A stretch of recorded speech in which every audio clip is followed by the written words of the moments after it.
Buff Nation, what up? BWB, my bandwagon Buffs. What it is, what it does, and what it's gonna be. It's your man's Harry Billion. Family, welcome to the Liberian Perspective. Please do me a favor and smash that subscribe button. Make sure to give me the thumbs up. And don't forget to hit that bell notification so that you can get the videos as soon as they upload to YouTube. Hey, family, I got to go ahead and get into this live stream, so that's all the business I got. You know what time it is. Let's work. And family, let's work. Welcome to the show. Thank you so much for joining me today. I appreciate you joining today. Thank you for joining. This is TLP Live at Noon, and I am your host, Harry B. Today, we have a great show for you today. We talk defense today. We talk Colorado defense. Why should you play for Deion Sanders and the Colorado Buffs if you are on defense? We're going to sprinkle a little bit of offense in there, but today we're going to be focused on that defense. We're going to talk extensively about the defense, who we got, the more pieces that we need to get, but Colorado is in a good place. Deion Sanders in the offseason has taken the Buffs in the transfer portal and ranked them at number 2. All right? We were the king of the transfer portal last year. Now we're like co-kings. I think we're like co-kings, okay? Because Lane Kiffin of Ole Miss, yeah, they're doing their thing right now in the transfer portal. They are number 1. But we are respectfully number 2 in that transfer portal. Coach Prime is doing the dang thing in that transfer portal, even though Ole Miss, they're doing their thing. But, yeah, we're getting the pieces that we need. They're getting the pieces that they need. So we're kind of neck and neck right now. And guess what? It was like last year, it was the same thing. It was Lane Kiffin and it was Coach Prime. Coach Prime, I believe, kind of ashed him out. But we're back and back again. It's like there's 2 kings in the transfer portal. But this year, I would say decisively is Lane Kiffin and his Ole Miss Rebels. I believe they're called Rebels. And, yeah, so they're doing their thing. But Coach Prime is definitely doing something that Buff fans could be happy about, that Buff fans should celebrate, because we have some mandates. We have some things that we have to answer, some questions, a lot of questions to answer in that transfer portal. So we're going to talk about that and a whole lot more, okay? You know how the conversation goes. We start off by talking about something, and then whatever comes up, we discuss that with my panel. And speaking of my panel, guys, you know how this show goes. This is your opportunity to sound off. If you can sound off in the chat, or you can go ahead and call me in right here above my head somewhere, right next to my head. You'll see hot tips for tlpsports@gmail.com. You can go ahead and hit me up, and you can call into the show, and you can share your knowledge about the topic that we are talking about. But yeah, man, I've been enjoying myself just talking about Coach Prime and the expectations that he has set for 2024. And what are those expectations? The expectation is to get into that top 12 team, playoff team. This year, it's 4. Next year, it's 12. So it's a little easier. You see what I'm saying? But how easy really is it? It's not that easy. It is not that easy. I do have an expert that's talking about the transfer portal and the pieces that Coach Prime, you know what I'm saying, that Coach Prime is getting. That is somebody from On3 that, you know, they're having a discussion. I'm going to play that for you so you can kind of get more of a perspective of what is Coach Prime doing in the transfer portal and the pieces. We did talk about some of that yesterday because people are still thinking that we are hyping this team up. Are we really hyping this team up? Here at TLP Sports Club, I try not to hype it up. Even though I'm a fan. You see what I'm saying? I'm not a neutral reporter, like, just neutral channels that can just talk whatever. I'm still a fan. But I have taken a neutral position to make sure that this time around, I am not driving that hype train. I'm still driving that bandwagon. I'm still driving that bandwagon train or that bandwagon. I am the bandwagon guy, but I want to make sure that this time, you know how it says in the Bible, you need to protect your heart. You need to guard your heart. I'm trying to make sure that I'm responsible and I put myself in a position to guard our heart and our emotions. Because fans, as you know, we have a lot of emotions. All right. Our emotions can go up and down, and you know what I'm saying?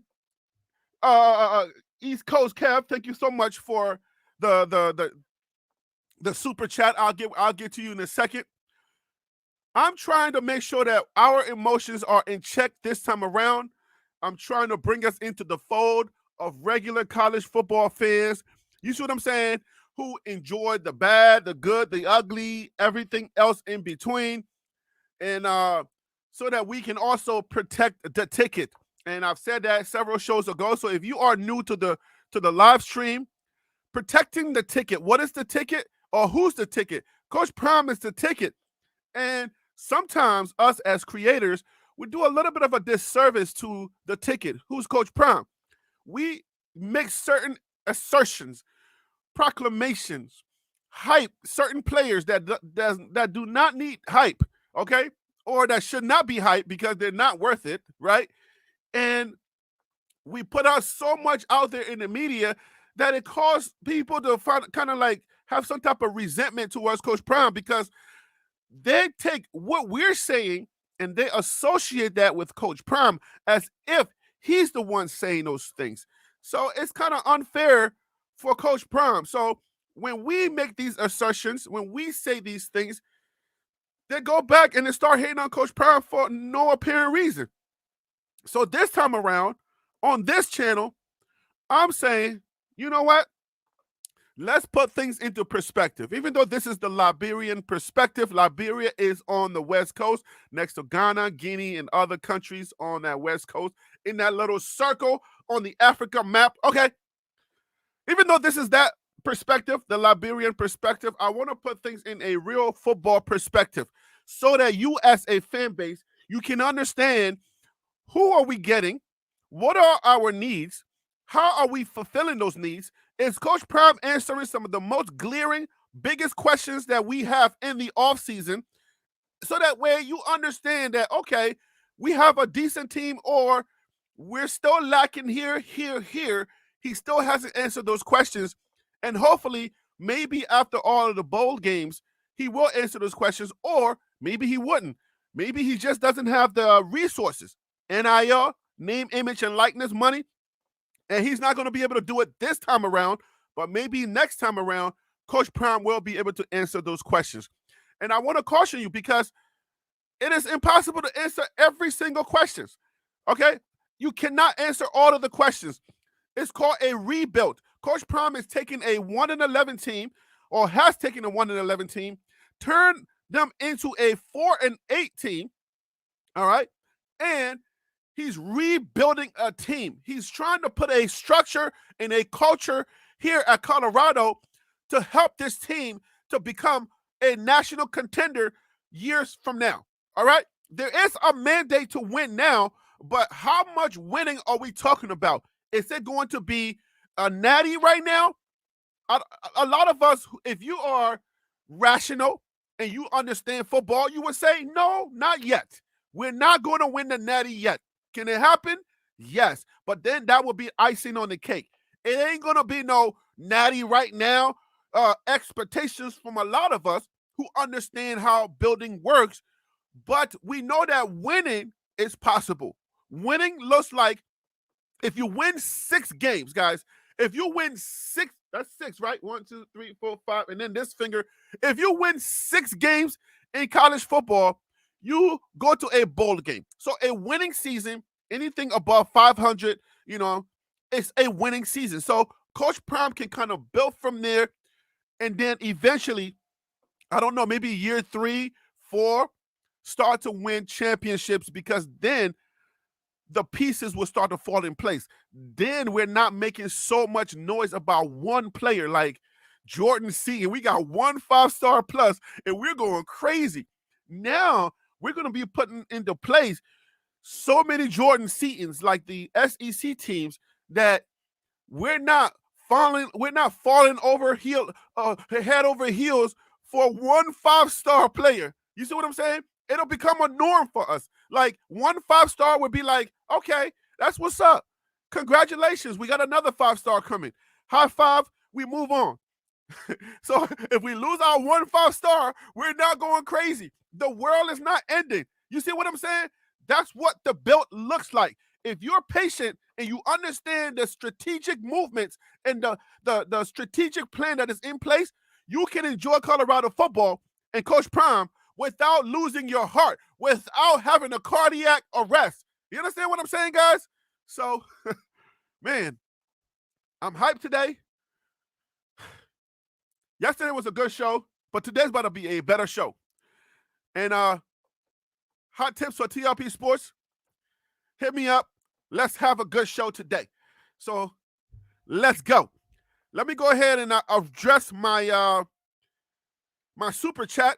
I do this for a living, so whenever I get a super chat, you know it's special to me because your boy do this for a living, and it's a blessing to get these. So I have to address these. So I thank you, East Coast Calf, man. You've been a true blessing to this channel. Thank you so much. I appreciate you, and you know it. Also, my Cash App is right there on your screen, guys. $sign TLP Sports Club. You can also bless me that way as well. So if I'm serving this community, if I'm bringing you pertinent information, or at least my guests are having a good conversation and you feel like blessing me, my Cash App is right there. You can also do the super chat like Kev, East Coast Cav. Play for Coach Prime, mainly for exposure. All eyes on him. He has a great gateway to the NFL. 4 of his games were the most viewed this season. All right, so East Coast Calf is ready to get into the show, okay? Why should you play for Coach Prime? Like, some people pay attention. Some people pay more attention than others, all right? Okay? He already get it. He already understand what the show's about today. Why should you play for Coach Prime, especially if you are on defense, all right? All right, so let me go ahead and greet my guests, guys. A lot of you are watching. Not a lot of you are, you know what I'm saying, are in the chat yet, but some people are going to arrive a little later. I appreciate that. Tim Smith, what up with you, man? You are a constituent. What up with you?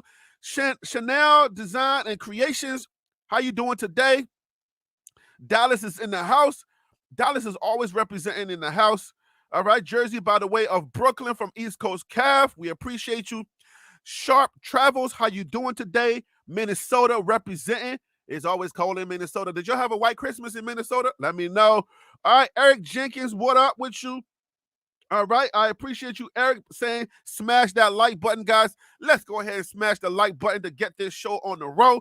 Let the, you know what I'm saying? Let the algorithm do its shimmy and get this show moving. Extreme, how you doing today? I'm back. Don't do it today, Harry. Why you always giving me a hard time, Extreme, man? Come on, man. Stephen Charles, what up with you? Hope all is well. Come on, man. Don't get me going today. You know I'm gonna step on somebody's toe today. Bishop Frank, Dr. Newark. Is it Bishop Frank Drive or Dr. Newark? I don't know. All right, man. Yo, I hope y'all are doing well. We are in these holiday seasons. I hope you and yours are well. Your family, everything is good. And let's get into the show. So today's show, why should you play for Coach Prime? Does anybody want to make an argument why somebody should play for Coach Prime? Go ahead and put that in the chat today. Let me know. Give me your best argument why somebody should play for Coach Prime. And then if you are a detractor or a hater, go ahead and put that in the comments why they shouldn't play for Coach Prime. And I guess I can preempt some of your arguments if you are a detractor. There's Daddy Ball. He only cares for his sons, Shiloh and Shador. So if that's all you got, I think I kind of already covered that. So you can kind of save your breath on that one. You see what I'm saying? So don't worry about it. If you are a detractor, Daddy Ball and he only cares for himself and his sons. We covered that. So you're good. Don't do that. Don't do that to yourself. Okay?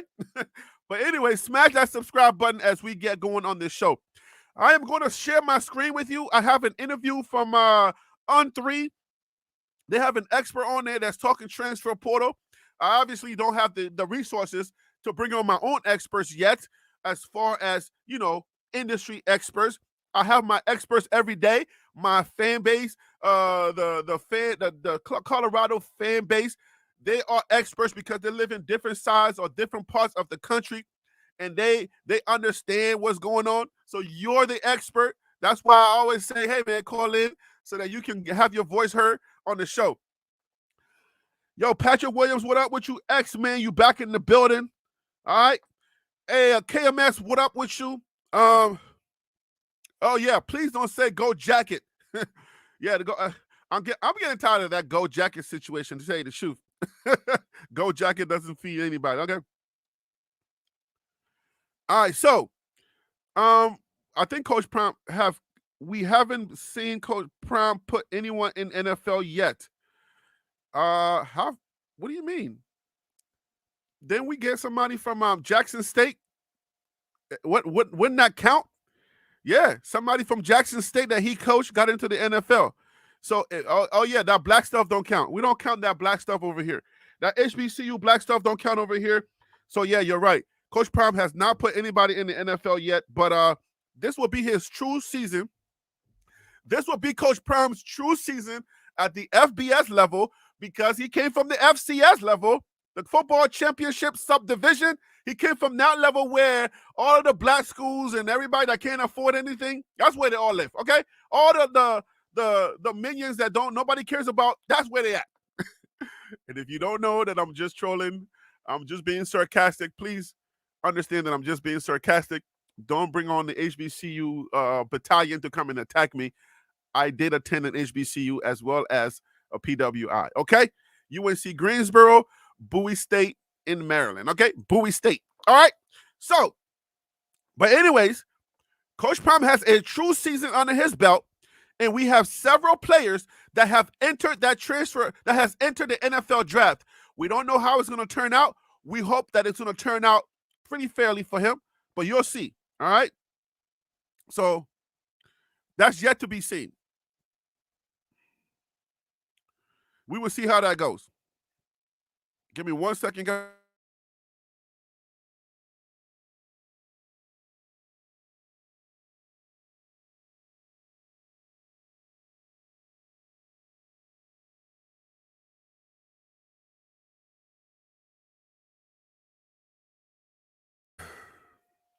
All right, guys. So I need at least one designated person to let me know if they hear this conversation when I share my screen. Please let me know if you hear this, because yesterday I asked somebody, hey, can you hear and see this? I said I got a yes, but then when I started playing it, we didn't hear it. All right. So this time around, can we please get somebody? I'm just going to play a few seconds before. Become a top even 40-ish, 30-ish unit, Josh. We're talking about an Ole Miss team that won 10 games this year that's going to have an... All right, guys. Do you hear that, guys? I need to know if you hear and see the screen. I'm getting thumbs up and I'm getting yeses. So I would say that you are hearing it and seeing it. So I'm going to go ahead and continue to play it. So let's go ahead and start. It's low. Hold up. I mean, I don't know if it's my volume that I'm playing. Okay. If it's low, guys, just turn up your volumes a little bit to help me out. All right. But let me turn up their volume, hopefully. Easier schedule in 2024. They could legitimately contend for the SEC. Now, if they can contend for the SEC all that many times in school history. Yeah, the expectations. I mean, hey, you have a good portal class. Those expectations, they can go through the roof. Now, let's talk about Coach Prime and what's going on out there in Colorado. They are absolutely getting. All right, so this is where we are starting. Oh man, it's low. Yeah, I don't know how. Okay, so it's low. Just turn up your volume so hopefully you can hear it. Just turn up your volumes. Let me see something. Maybe this way.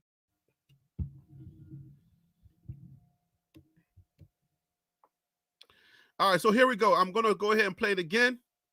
Let's go ahead and do that now. Busy. I try to count, but they're closing a good portal class. Those expectations, they can go through the roof. Now, let's talk about Coach Prime and what's going on out there in Colorado. They are absolutely getting busy. I try to count, but they're closing in on about 24 transfers right now. What do you like about their haul thus far? You know, I like that they just are getting bigger bodies. Mm-hmm. It's not even necessarily about a particular name, because when you talk about some of the offensive linemen, you and I have spoken on it previously. You know, some of these guys, you're getting 2 guys from Indiana. Well, how good are those guys? I mean, Indiana had a terrible offense in the Big Ten. Their coach gets fired, but at least they're just 300-plus pound bodies, and they do have some starting experience in the Power 5. I really like Mayers. You know, we touched on him previously. He is a guy that is not only a 300-pound body, but was an all-conference player at the CUSA level. And so he's going to be one of the better interior guards. And then I think it's intriguing some of the defensive linemen they've got. You get one of the Cade twins from Kentucky. You know, he's a former blue chip guy that Tennessee and other SEC programs were, you know, heavily in on during the recruiting process. He does have some experience, played a decent amount in the rotation for the Wildcats this past year. You get a guy from LSU, edge rusher. What can he kind of bring? I think is TBD. Benson, same thing from Alabama, or Barnes, same thing from Alabama. Hasn't played a whole lot, but they're just big bodies, Josh. And we know that's kind of what the Buffs need. They need a herd of 300-pounders, and Prime has kind of identified that and at least addressed the team's size issues. We'll see how it turns out in terms of production, but you at least have to like that they've just gotten bigger. Yeah, and I like throwing.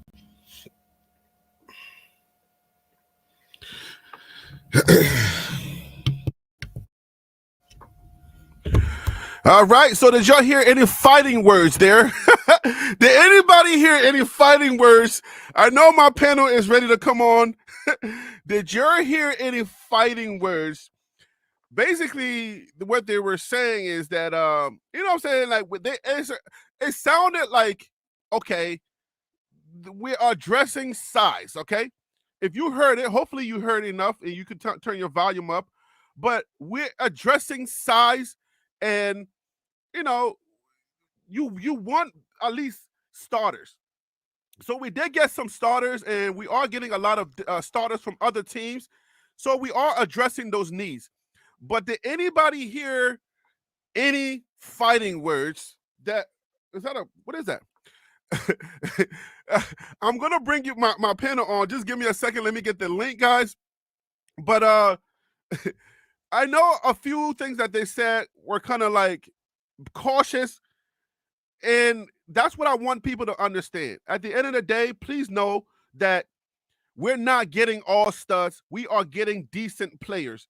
And I want people to please understand that that's what this is all about. We don't need to get the top echelon of college football in the portal, through the portal, in order for us to win. That's not our goal here.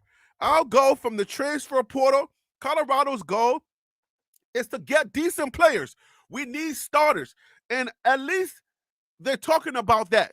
All right? At least they said, okay, we are addressing size and we're getting starters, because that was our goal. I don't think at any point anybody is saying that, unless, you know, some of y'all are out there, or unless some of the other creators are being reckless again, which we were, you know what I'm saying? A lot of us were reckless in the beginning, but unless somebody's being reckless out there, is not being responsible with our portal information, we're not getting 1,000% studs. We're getting decent players, and that is our number one goal, is to get decent players, to make sure that the pieces that we get are going to be competitive. That's it. We need to be competitive, because like my panel and I have discussed, we have enough skill position players to get the job done on the other side of the ball. That is the thing that I want everybody. If you are a Colorado fan and you're following this season very closely, you're seeing all of these breaking news videos. I want you to be cautious, be able to decipher between all of the breaking news, because not everything is breaking news. And I want to be the first to let you know that not every news that we're getting is breaking news. And I don't want to deceive us at all. I want you to please understand that how other people see Colorado, you should pay attention to that. Pay attention to how other people are seeing Colorado, because that was our detriment, where we ignored everything that other people were seeing, which some of them were valuable, some of them were just pure hate. But I want you to be cautious this time and just understand from other point of views that there are other teams that are doing exactly what we're doing. And why I'm going to share this graphic with you right now so that you understand, okay, there's a lot of other teams that are doing exactly what they're doing, what we're doing, and they're going to be just as good. But even though we are Coach Prime constituents, don't be deceived to think that all of the players that we're getting, oh my gosh, they're all going to be stars and we're going to win every single game. Then that will be a little delusional. All right. Maybe not a little delusional. That'll be a lot of delusions. All right. So please understand that. I want you to please understand that, because if you don't, then you will be one of those people that'll be really awakening by the reality of what's going to transpire next year. And I don't want you to do that. I'm going to give you good information that you can hold on to, I promise you. But I want to caution us heavily. So just give me a second. Let me get my graphics on that screen. And then, guys, we will be ready to go. All right. Tim, good morning. Good afternoon, wherever you are calling from.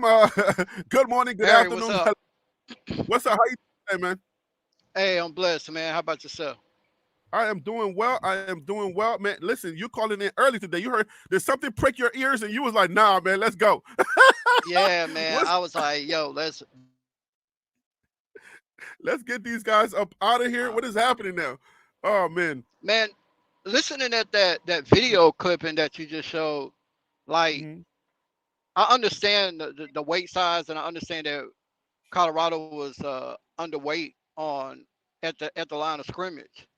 Mhm. Uh, but the caliber of players, it's almost like they didn't want to come. They borderline hating is what I'm gonna call it. Borderline hating. They just didn't really want to come out and say it. But the caliber of players that he's bringing in, man, like I'm not gonna say everybody a dog, but some people could be a leader. Some of Mhm. them aren't leaders, but some of them could be a dog. Anytime you go picking out of a Alabama or LSU basket, Mhm. say man, you getting top notch players, man. Even though like they may be sitting or third string, just say if it's their third string, that's because they may have two All Americans ahead of them, so they have to wait. But just to say that they just getting bodies, they got more weight on at the line of scrimmage.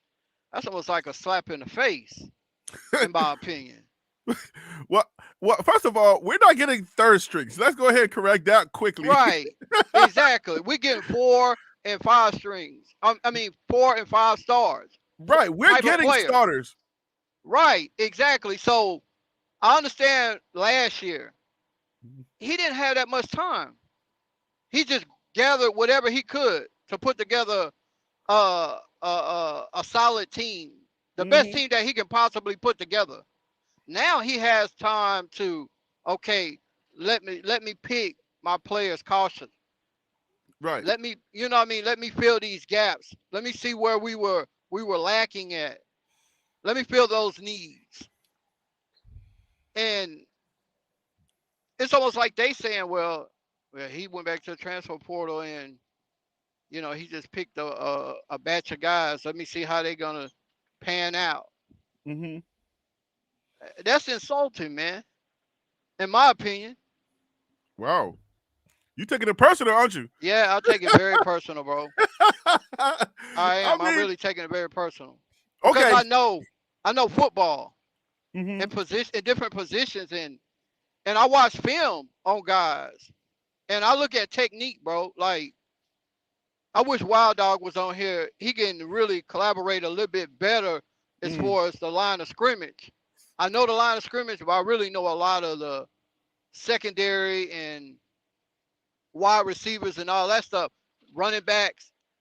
I know that those positions, but it's like I don't know, man. It feel like they trying to say that we picked up a bunch of 3 stars or something. So listen, for those of you who are just joining the show, what are we talking about, guys? I played a clip from on three an interview. They had an expert, a transfer portal expert, on there, and the graphic that you see in front of you currently. This is the transfer portal records, or these are the transfer portal rankings. We are number 2 right now, behind right behind Ole Miss, and their coach Lane Kiffin. Lane Kiffin actually just re-upped his contract, so apparently Ole Miss is doing. Lane Kiffin is doing some good things out there at Ole Miss. I believe he's the one that's the guy that you see right there on the graphic. He's doing his thing out there at Ole Miss, so he just re-upped on his contract. So this is the second year in a row where Coach Prime and Lane Kiffin, the guy that you're looking at right there on your screen, this is the time where they've been going back and forth. So I guess it's kind of like a camaraderie right now. Lane Kiffin and Coach Prime, they have some type of competition, a friendly competition going. Who's going to beat out who? This year is Lane Kiffin. Last year, I think Lane Kiffin had Coach Prime last year too, but because Coach Prime was new, I think they kind of gave the edge to Coach Prime because Lane Kiffin had been at Ole Miss for a little bit longer. So, Tim, if you can hold on for 1 second, let me bring on T. Nolan so he can join the conversation. All right. Yo, T, what up with you, man? Hey, how you doing, man? Good morning. Well, good afternoon to you guys on the East Coast there. How's everybody Yeah, doing? all is well. All is well. All right, so I know you didn't have did you have an opportunity to hear the conversation that I played in the beginning of the show? Yes, I did. I had to slide out, but I came back in. But yes, I did hear the conversation. All right. So, what do you think about their assessment? And I'm going to play that again for those who are new. I'm going to play that again in a second. But what did you think about what they had to say about what Coach Prime and his Buffaloes are getting? You know, I kind of heard a little bit what you were saying too in the beginning, where we didn't want to, make the mistake we did last year of getting all amped and everything. But you know what I noticed? I noticed that some of your bigger experts now, they're doing the exact opposite. It's like, okay, we're not going to get caught with our pants down and be late to the party. So I think they've already ranked Colorado in the top 25. Now, remember our record last year, only won 4 games. Wait, hold up. What makes AP top 25? Say it Which again? which top 25 are you referring to? Oh, you just talking I about don't know if it was their own rankings. I don't know if it was the AP or whatever, but they had Colorado preseason ranked already. Oh, Even really? though we only won 4 games last year. So what is it that the national media is picking up on early that everybody else is kind of gun shy about? Hmm. What that's why I bring this information, because this stuff matters. I want people to understand. Number 2, when they have those points, right? These points are based on the player rankings, and then the quality of the players. So the information is there. It's not like, oh, we're just kind of picking up trash from the wayside. The information is there. So based on what we have in house, our quarterback, our defensive play from last year, and the pieces that we're adding, Jordan Seaton and other or at all, it seems like people are understanding what those numbers mean and how they can translate on the field. I think that, Absolutely. Exactly. 93%. At 93% caliber type of players that's on their roster, that's high, bro. that is high, but some people are looking at it, and I mean, you know what I'm saying? Like, you know how people say numbers, numbers could lie at some point. that is that would it be the Dion tax that they're talking about that is causing people to be cautious, or for people to also understand, like, okay, if he's getting ranked right now preseason, is it because of the pieces, or do they see something we don't see? What exactly are they seeing that we're not seeing? I mean, they going off of the percentages and the caliber of players, but you really can't say too much until you hit that field. Right. And he But did what he said, Harry B. He said they asked him, okay, what are you looking for this time around? Starters, starters, starters. Almost all these guys were starters. I don't care what the record was of the team that they come from. Most of these guys, these top guys that they went after, were starters on their previous team. Exactly. Now, in that clip that Harry just showed, they're saying that the two guys from Indiana, if I'm not mistaken, it's almost to sound like they saying that they Rudy Poos. You know what I mean? In the Did it sound like that? Big Ten, in the Big Ten though, in the Big Ten.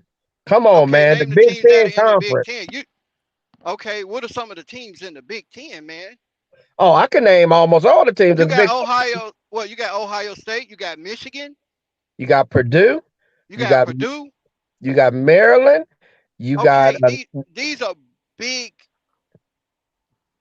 defensive line teams. yes, all of them. Even the teams that don't have a good record, all of them got meat and potatoes in the middle. That's the Big Exactly. Ten. So how are they Rudy Poo or downplaying their ability because they transferred to Colorado? That's what it seemed like. Bingo. Everybody that transferred Bingo. out, they Yes. downplay their ability, man, to make it seem like, oh, these are just average players. No, it's not like that. I, For somebody who go back and look at film, and just because you come from Alabama and a LSU and you don't have any college film on you, go back and look at that high school film. Go back and look what they were ranked at coming out of high school. Look at some of the teams all right, Tim, hold that on. was acquiring them. Tim, hold that energy real quick. There are a few people here that are new to the show that are just joining us. Let's go ahead and remind the people of what we are talking, so that way everybody understands what we're talking about, so that some people don't feel like what in the world are they talking about. And Ron, I see you in the green room. I will bring you on as soon as I play this right here for everybody. And guys, I just need you to give me a just a vote of just let me know if you hear this clearly. I know it's a little bit low, but just let me know. 100+ pound bodies, and they do have some starting. Y'all hear that?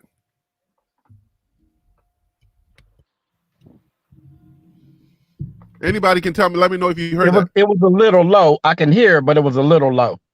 All right, so I'm gonna switch my microphone again, and then I'm gonna just play it again. Let me make sure my volume is high, especially if you guys are hearing it through my microphone. All right, so but you can hear it, right? Like here we go. Right now, what do you like about their haul thus far? Getting busy. I tried. Team that hasn't even won 10 games all that many times in school history. Yeah, the expectations. I mean, hey, you have a good portal class. Those expectations, they can go through the roof. Now, let's talk about Coach Prime and what's going on out there in Colorado. They are absolutely getting. All right, just a little vote of confidence. You hear me? You hear it, guys? So that I can keep. Okay, so here we go, guys. If you can't hear it, it's too low, just turn up your volumes. Here we go.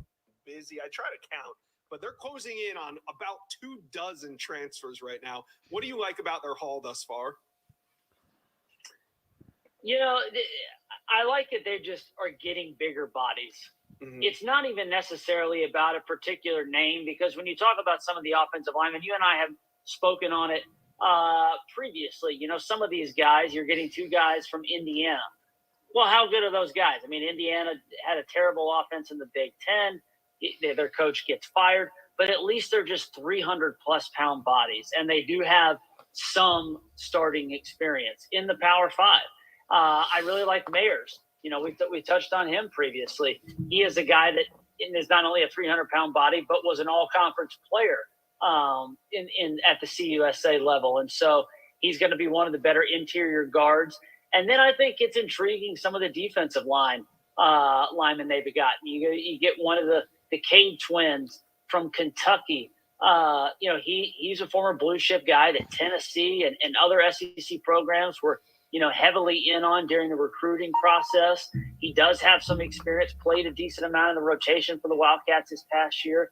You get a guy from LSU, edge rusher. What can he kind of bring? I think is TBD. Benson, same thing from Alabama, or Barnes, same thing from Alabama. Hasn't played a whole lot, but they're just big bodies, Josh. And we know that's kind of what the Buffs need. They need a herd of 300-pounders, and Prime has kind of identified that and at least addressed the team's size issues. We'll see how it turns out in terms of production, but you at least have to like that they've just gotten bigger. Yeah, and I like throwing numbers at the problem, because having seen the way that the transfer portal works, for every big name that you hear about, like take Florida State, for instance, All right, guys, so let's have at it. There you go. There you go. That's the second time I'm hearing it, because Tim, you're kind of like highlighting it. The second time I'm hearing it, I am hearing a little bit of shade. I didn't hear it at first because I'm trying to listen. I just objectively trying to make sure that I'm hearing good stuff, which I heard some good stuff. But let me bring on Ron and then Tim. I'll give it to you. Ron, good morning or good afternoon. How you doing today? Hey, good afternoon, Harry. How you doing? All Hello, is well. Tim. Ron, what's up, brother? Hey, man. Hey, listen. I put something in the chat, almost immediately when I heard it the first time. On3, 247, and ESPN from time to time, they continually downplay the constructive things that Coach Prime is doing at CU. And that's a perfect example of it. Hey, well, they're doing okay in the portal. They're bringing in fat guys. That's what they need. I mean, that's ridiculous. I mean, listen, like the guy was saying, okay, you go and look at the tapes. I mean, when you talk about the offensive lineman, there's an offensive lineman that they have that didn't give up a sack. There are a few there that may have given up one sack and just a few harries. I mean, you could look at their talent level. Are they not doing their job? I mean, they're supposed to come on and give a professional opinion.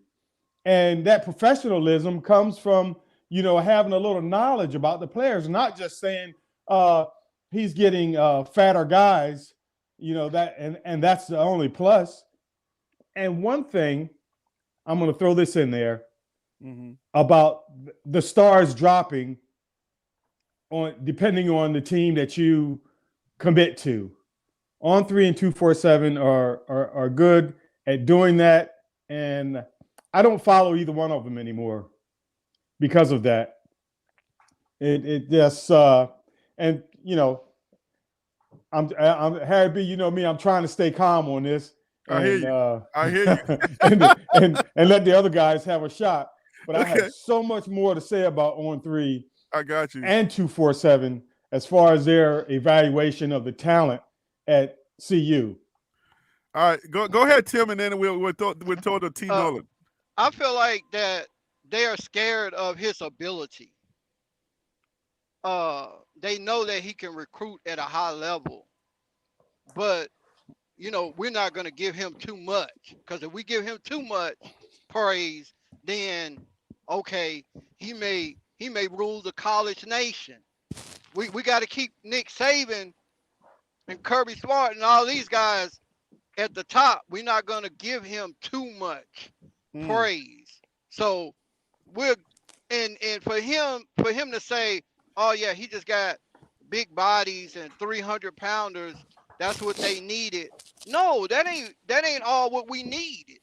If he wanted to go get 300-pound bodies, he could have just went to the SWAC and gathered up a bunch of 300-pound bodies and put them on the offensive line and defensive line if he wanted to do that.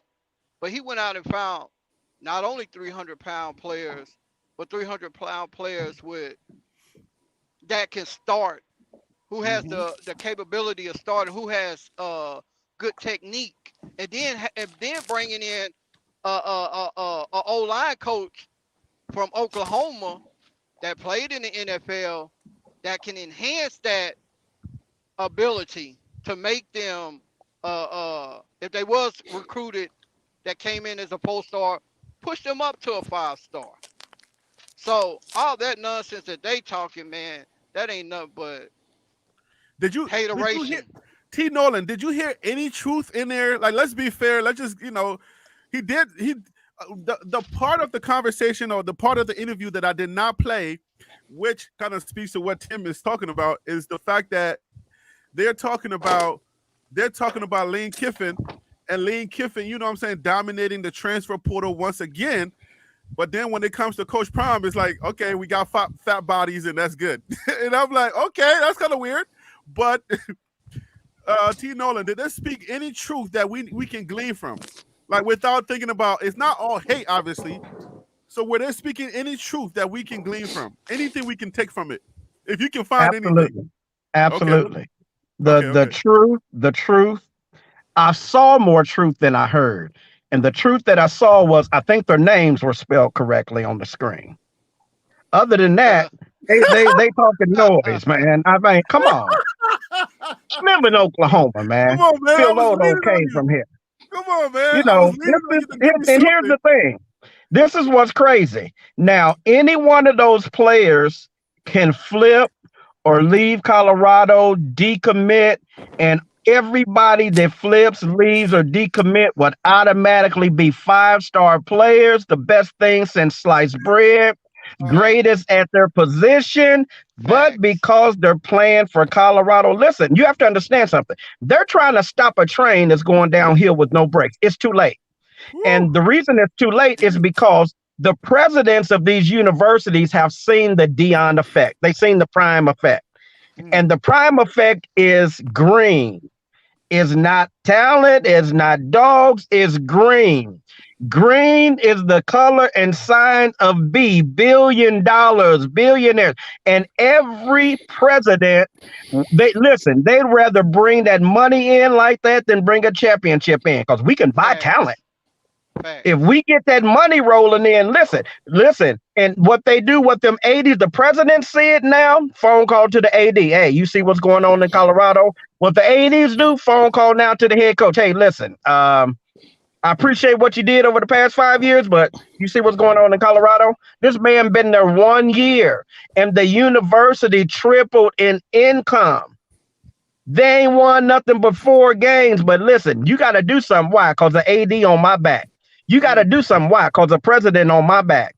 Well, what they got to do with us? We ain't bringing it in like that. We ain't bringing in no championships. We ain't bringing in no millions, let alone billions. So everything changes because of Deion. So therefore, now it's a target on Coach Prime's back. What he do ain't good enough. Everything is downplayed. Why? Because you've already woken the sleeping giant. And everybody's afraid of Coach Prime, but it's too late. He already did it. He did it last year. Trust me, this year going to be way worse than it was last year.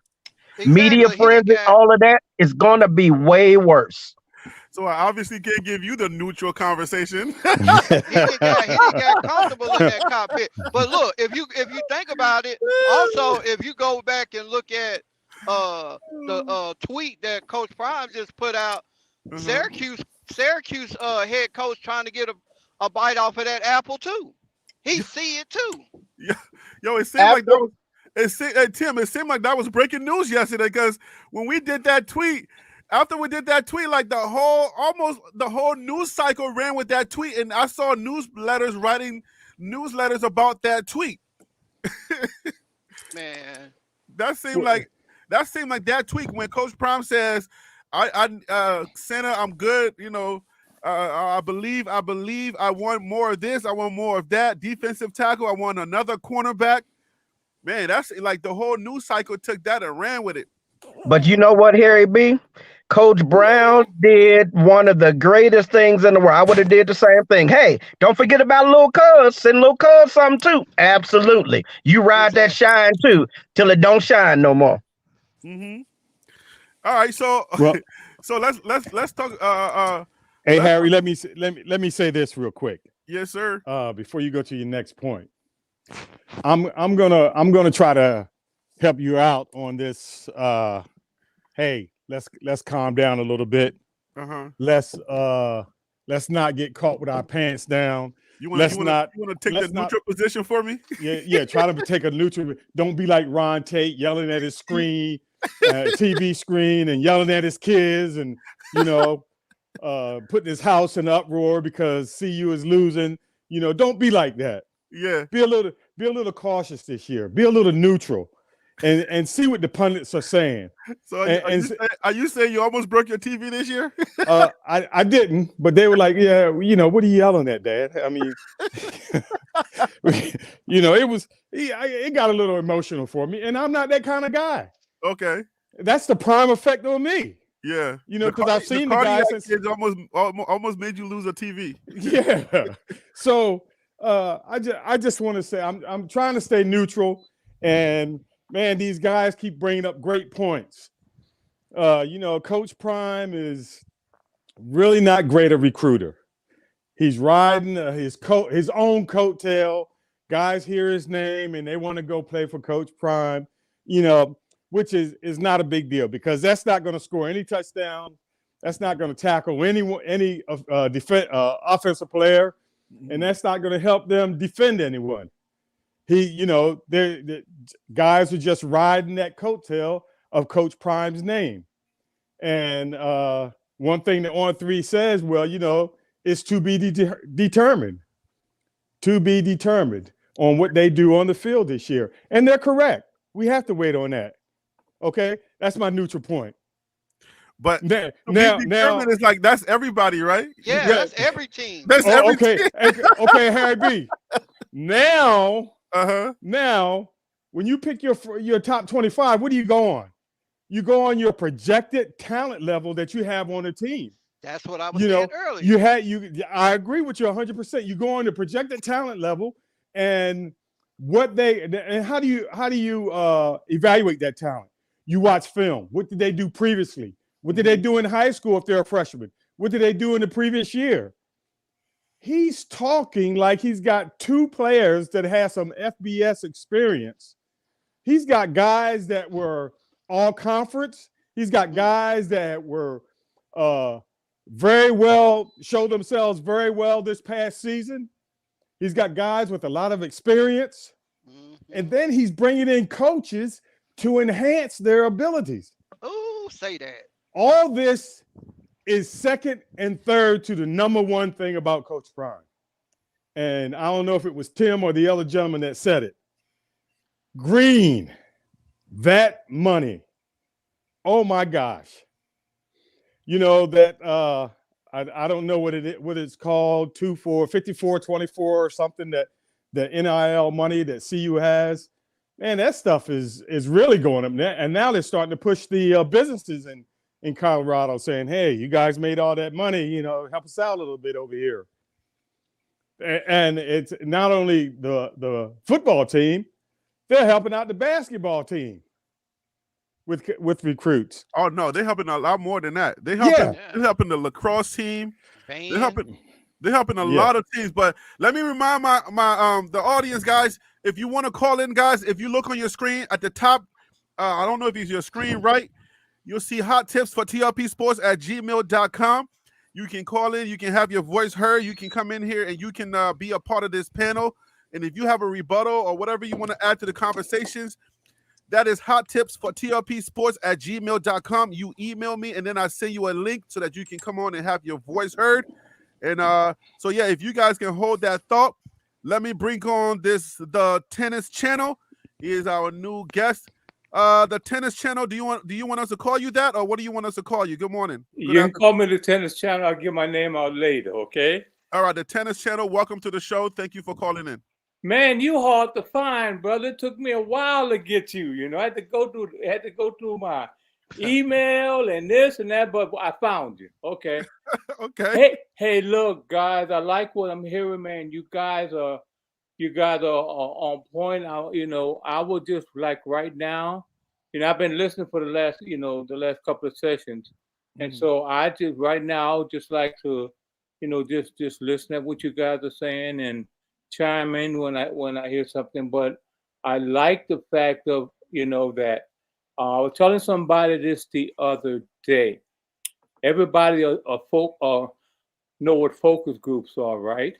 Yes. A lot of programs like this because of the information that's being given here. This actually can turn into a type of focus group, and I'm gonna tell you why. Because Coach Prime is listening. Everything we say here, brother, they hear it. And you I you agree. guys, this group here has been the most positive group that I've heard. Everybody else, they get into their little, they get into their self, and I'm not knocking them because I listen at a bunch of them. But this is one of the groups that, man, you guys just keep going with doing what you're doing, and I thought about it the other day. I said this would be a nice focus group because of the information, that's being given and everything. Okay, so but I'll just listen in, guys. I'll keep listening, and if I have something to say, I'll say it. Well, thank you Hey, for. Harry. Yes, Oh, sir. hey, I was gonna say this also because right now I'm on 100, man. I'm on 10 for real. Okay, I can But hear it in your voice, man. What happened? What did you have? okay, Coffee or banana juice? yeah, I didn't have my coffee this morning. So I'm amped up, man. But Okay. in that that video, also I noticed they only talked about weight. Like they really stuck to weight. Okay, that's understandable. But they didn't talk about some of the players that he did get over here, like the outside linebacker slash DN from Florida State. He's the number one outside linebacker in college football Mm. as of today. He didn't talk about Pitt, the edge rusher from that came from Pitt. Mm-hmm. They didn't talk about him. So it's like they left out a lot of pieces, or they pretty much just didn't care to even address it. It's almost like they don't want to give him his flowers, man. Or they want to give them Who to him, cares but about they're flowers? dead. Are you talking about Cheto? Yeah, they want these different channels. They want to give him dead flowers. They don't want to give him nice, beautiful, fresh roses. They want to give him dead roses, man. A Man, bouquet of them. listen, Tim. I don't care about no roses. Are you talking about? Are you talking about this guy on your screen right here from Pitt? Yes. Okay. So yeah.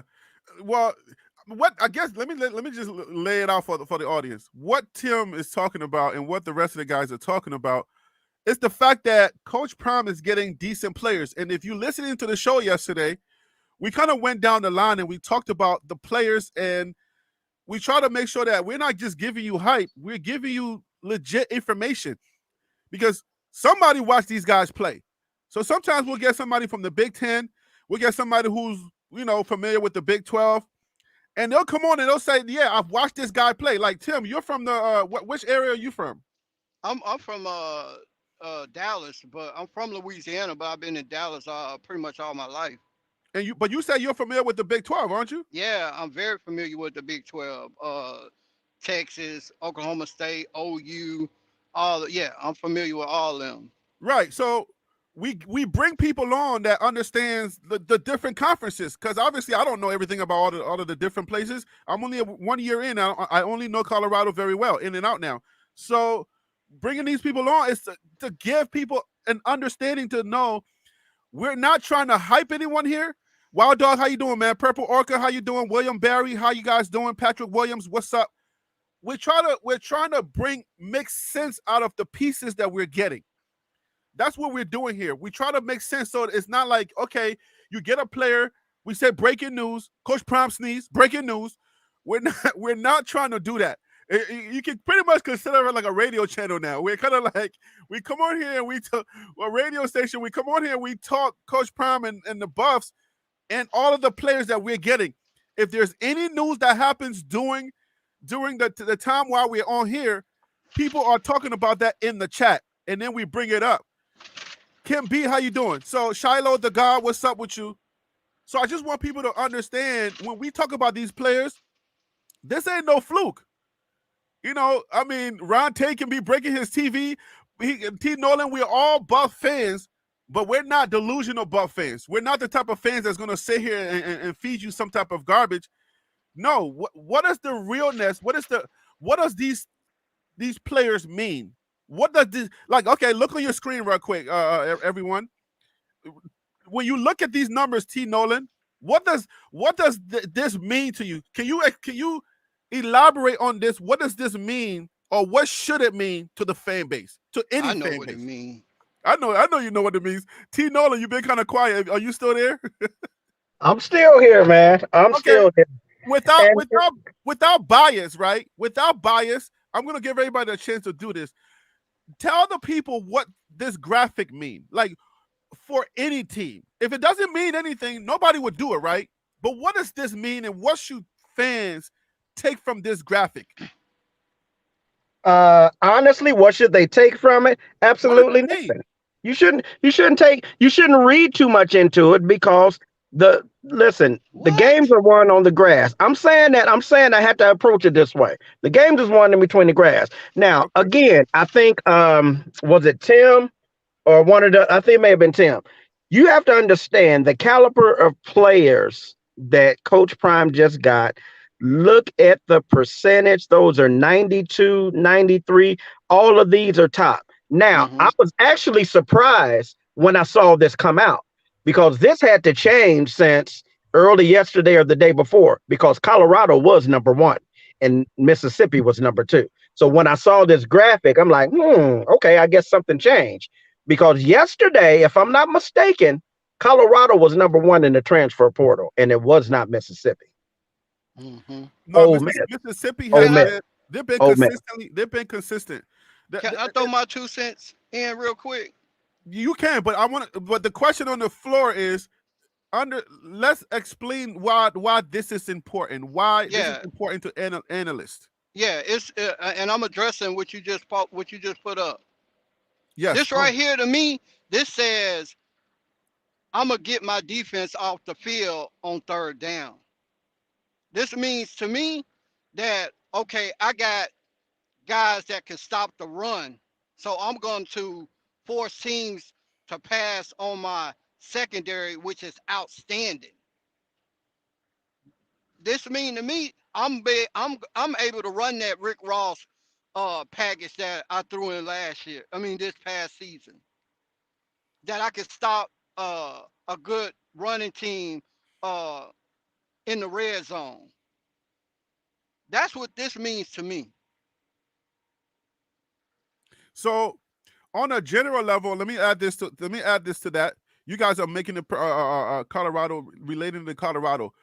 On a general level, any analysts, the people that matter, the people that follow college football, the people that do all the proclamations, this information tells you on a general level, this is the quality of players, or these are the quality of players that each team is getting. So this is an unbiased list. This is not no list that is biased to Coach Prime or Ole Miss. This is saying that based on the valuations, based on just strictly numbers, if you're looking on your screen, I know a lot of you guys are just listening to the audio, but if you look on your screen for a second, from top 1 to 10, these are all of the teams that are shopping in that transfer portal, because this is a transfer portal team ranking. So how do they rank these teams? They rank them by the quality of the players, so that you can understand how each team is doing in that transfer portal. So this information matters for that reason. It's not Deion Sanders' numbers. Coach Prime did not put these numbers up. So if we're looking at these numbers, if people are ranking Colorado ahead of certain teams on the top 25 list before the season starts, these are based on these numbers. Forget about what we're going to do on the field. Forget about okay, whose mama's going to be calling during the game. None of that stuff matters yet. You can't factor that into proclamations. You can't put that into, hey, this is what we're looking at. The things that you can do is you can take the quality of players, you can take their ranking, you can take what their contributions, whatever they were ranked this season, you can quantify that, and you can put it on a chart and say, okay, based on these numbers, this is why this team is doing better. So if Colorado is ranked number 2 in the transfer portal, where some can argue that we are number 1, then why is it not plausible that what we're saying about what On3 is saying about us just getting fat guys is not real? That's what I want the audience to understand. And then we can take it and we can make it personal to Coach Prime and his Buffaloes, because he's answering a lot of questions. People don't know. People think like when it comes to Coach Prime, people think like these numbers are fake. Why is it that Ole Miss can get flowers, but Coach Prime can't get flowers based on his numbers? Am I making any sense out there? Like, are people really reading this stuff and understanding it? Like, I'm not just here to just be talking, right? We're giving you information. This stuff matters. Hey, Harry, can I chime in? Yes, please. All right, listen. What this tells me is CU is now saying, okay, we're going to play by your rules and by your standards that you set. You want to manipulate the numbers, then you're going to have to manipulate the numbers for everyone. Being number 2 in the transfer portal this year, that's a huge plus. That's a huge plus. You know, being ahead of Texas Tech, Louisville, and a host of other schools that they don't have up there. Maybe because they don't need the Alabama and Georgias don't need to hit the transfer portal like rest of the teams. But playing by the statistics and the numbers that you use, we're number 2 in the transfer portal. And like the gentleman said before, it's a little shady. We're just not shady. We're just wondering what happened from yesterday to today when you got another, I don't know if the guy was a 4-star, a 5-star, or a 91 or a 92. And I'm not quite sure how they calculate these numbers or what numbers are they using from each player. I mean, what number evaluation they're using for each player. It does not matter. According to your numbers, what you're saying is that Colorado is number 2 in the transfer portal, and we are still trying to catch up with Ole Miss in our process of obtaining players. Once we get that down pat, because this is the only, this is not even the second year. I would think this is a 1 year total, not even our second year. We got 1 year and a few weeks, and we're second in the transfer portal, and we're obtaining 4- and 5-star high school players. So we're according to your rankings, 247 and On3, like Yakuza and the Mafia in the way they treat their numbers. Harry, I hope that didn't get you in any trouble. No, man. Listen, I'm just saying. I want the audience to get the truth. I want them to understand this thing. Things are a little shady in your numbers, but even with that, we're making progress. It's all numbers, so I don't know about shade, because according to Phil, they got a top 3 transfer guy for so Ole Miss number is going to go up. So I just want everybody to know that there's no shady business going on here, because you got to go by the numbers. Like, we can go to 247 Sports and we can tally the numbers ourselves. So it's less, when there's numbers to look at publicly, then there's less shade. So I'm not going to follow the Coach Prime pill and say there's shade going on, because you can actually tally the numbers. You know what? Right? And also, man, I'm looking at this, and as a fan, and I don't bet a lot, but if I was a just say I was betting or something like that. I'm looking at this, and I would look at the teams that are our in our conference, right? And Yep. see where they have gone. See how well they're improving. So if I'm gonna make a bet, I'm not just making a foolish bet. I can look at I look at Texas Tech. Say, well, hey, they had about maybe 10 people come. He took it off on you, know, or you only had about maybe 10. But and it doesn't matter to me what their rating was, but it'll just give me an idea, of of what's going on with the teams in our conference, stuff like So, that. so So let's look at that. Good point that you bring up, because that was a point that I wanted to bring up. I want everybody who's watching or listening, and the fan base, I want you to understand. If you look on this list, and I'm going to put that other graphic up in a second. If you look on this list, there's actually a couple of teams that are on that makes that list, but we're still above our competition in the Big 12. So if yeah. you see Arizona, you see Texas Tech. Mm-hmm. There's a couple of people on this list. If I put it back up, you see Arizona right there, ranked number 9. We're ranking above Arizona Yes. State, right? Okay, so we're ranking above Arizona State. Now, oh no, that's the Sun Devils, not Arizona, not the Wildcats. It's Arizona. Yeah. Okay, that's the wrong Arizona. So, but Texas Tech, right? They're in there with us, right? Yeah. We don't play TCU, but TCU is in the Big 12, right? All right, so that means that there's a couple of teams that are in our conference that we're ranking above. So when we put this stuff into perspective, it means that if their team doesn't change much and our team doesn't change much, then we're returning a lot of the guys that made us either successful or not so successful, right? But our success was based on maybe losing by 1 score to some of these teams that were ranked highly. So if we take these numbers and we compare them, we're saying, well, okay, if we're ranking above these guys, we're bringing in a lot more quality pieces because we are number 2 and they're number 5. Yeah. That has to play into the overall conversation when it comes to wins and losses. Am I right or am I wrong?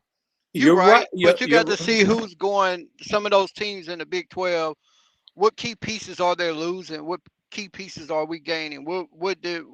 How did we match up with those teams last season, like Utah and Arizona?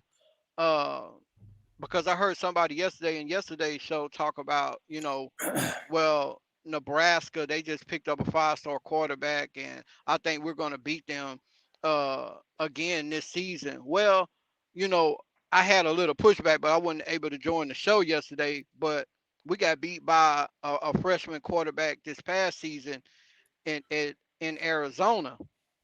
But it was close. But I feel like you got to take all that into play as well. especially if you're going to bet. Especially if you're a betting man, you're betting on wins and losses. Because I know everybody got a lot of predictions, and I'm going to do some predictions this year, but I'm going to base it off of this information, the people we got coming in, and so my prediction for this year was kind of like what Harry was. I think the other day it was 9-3.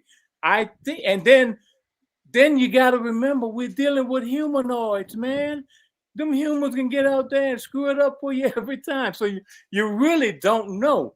But based on what we have, what I see we have here, we have coming in, I'm not even concerned about last year. In my mind, last year is gone.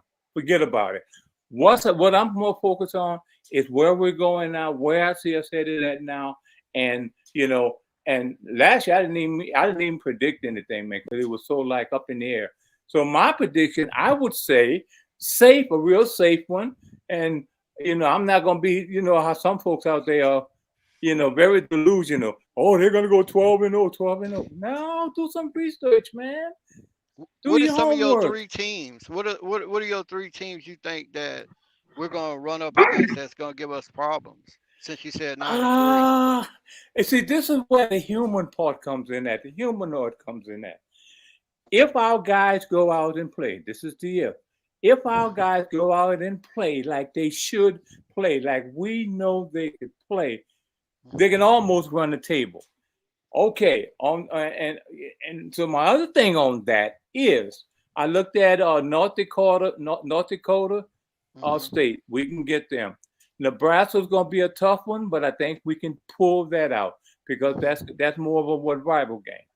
Colorado State, we should get them. Arizona, that might be a toss-up. Have one of them. Utah, I'm not too sure about Utah because they've got their quarterback coming back. So that's two right there. Then you got Baylor. We can take Baylor. Oklahoma State. They're going to be tough. Now the Kansas boys, Kansas State and Kansas.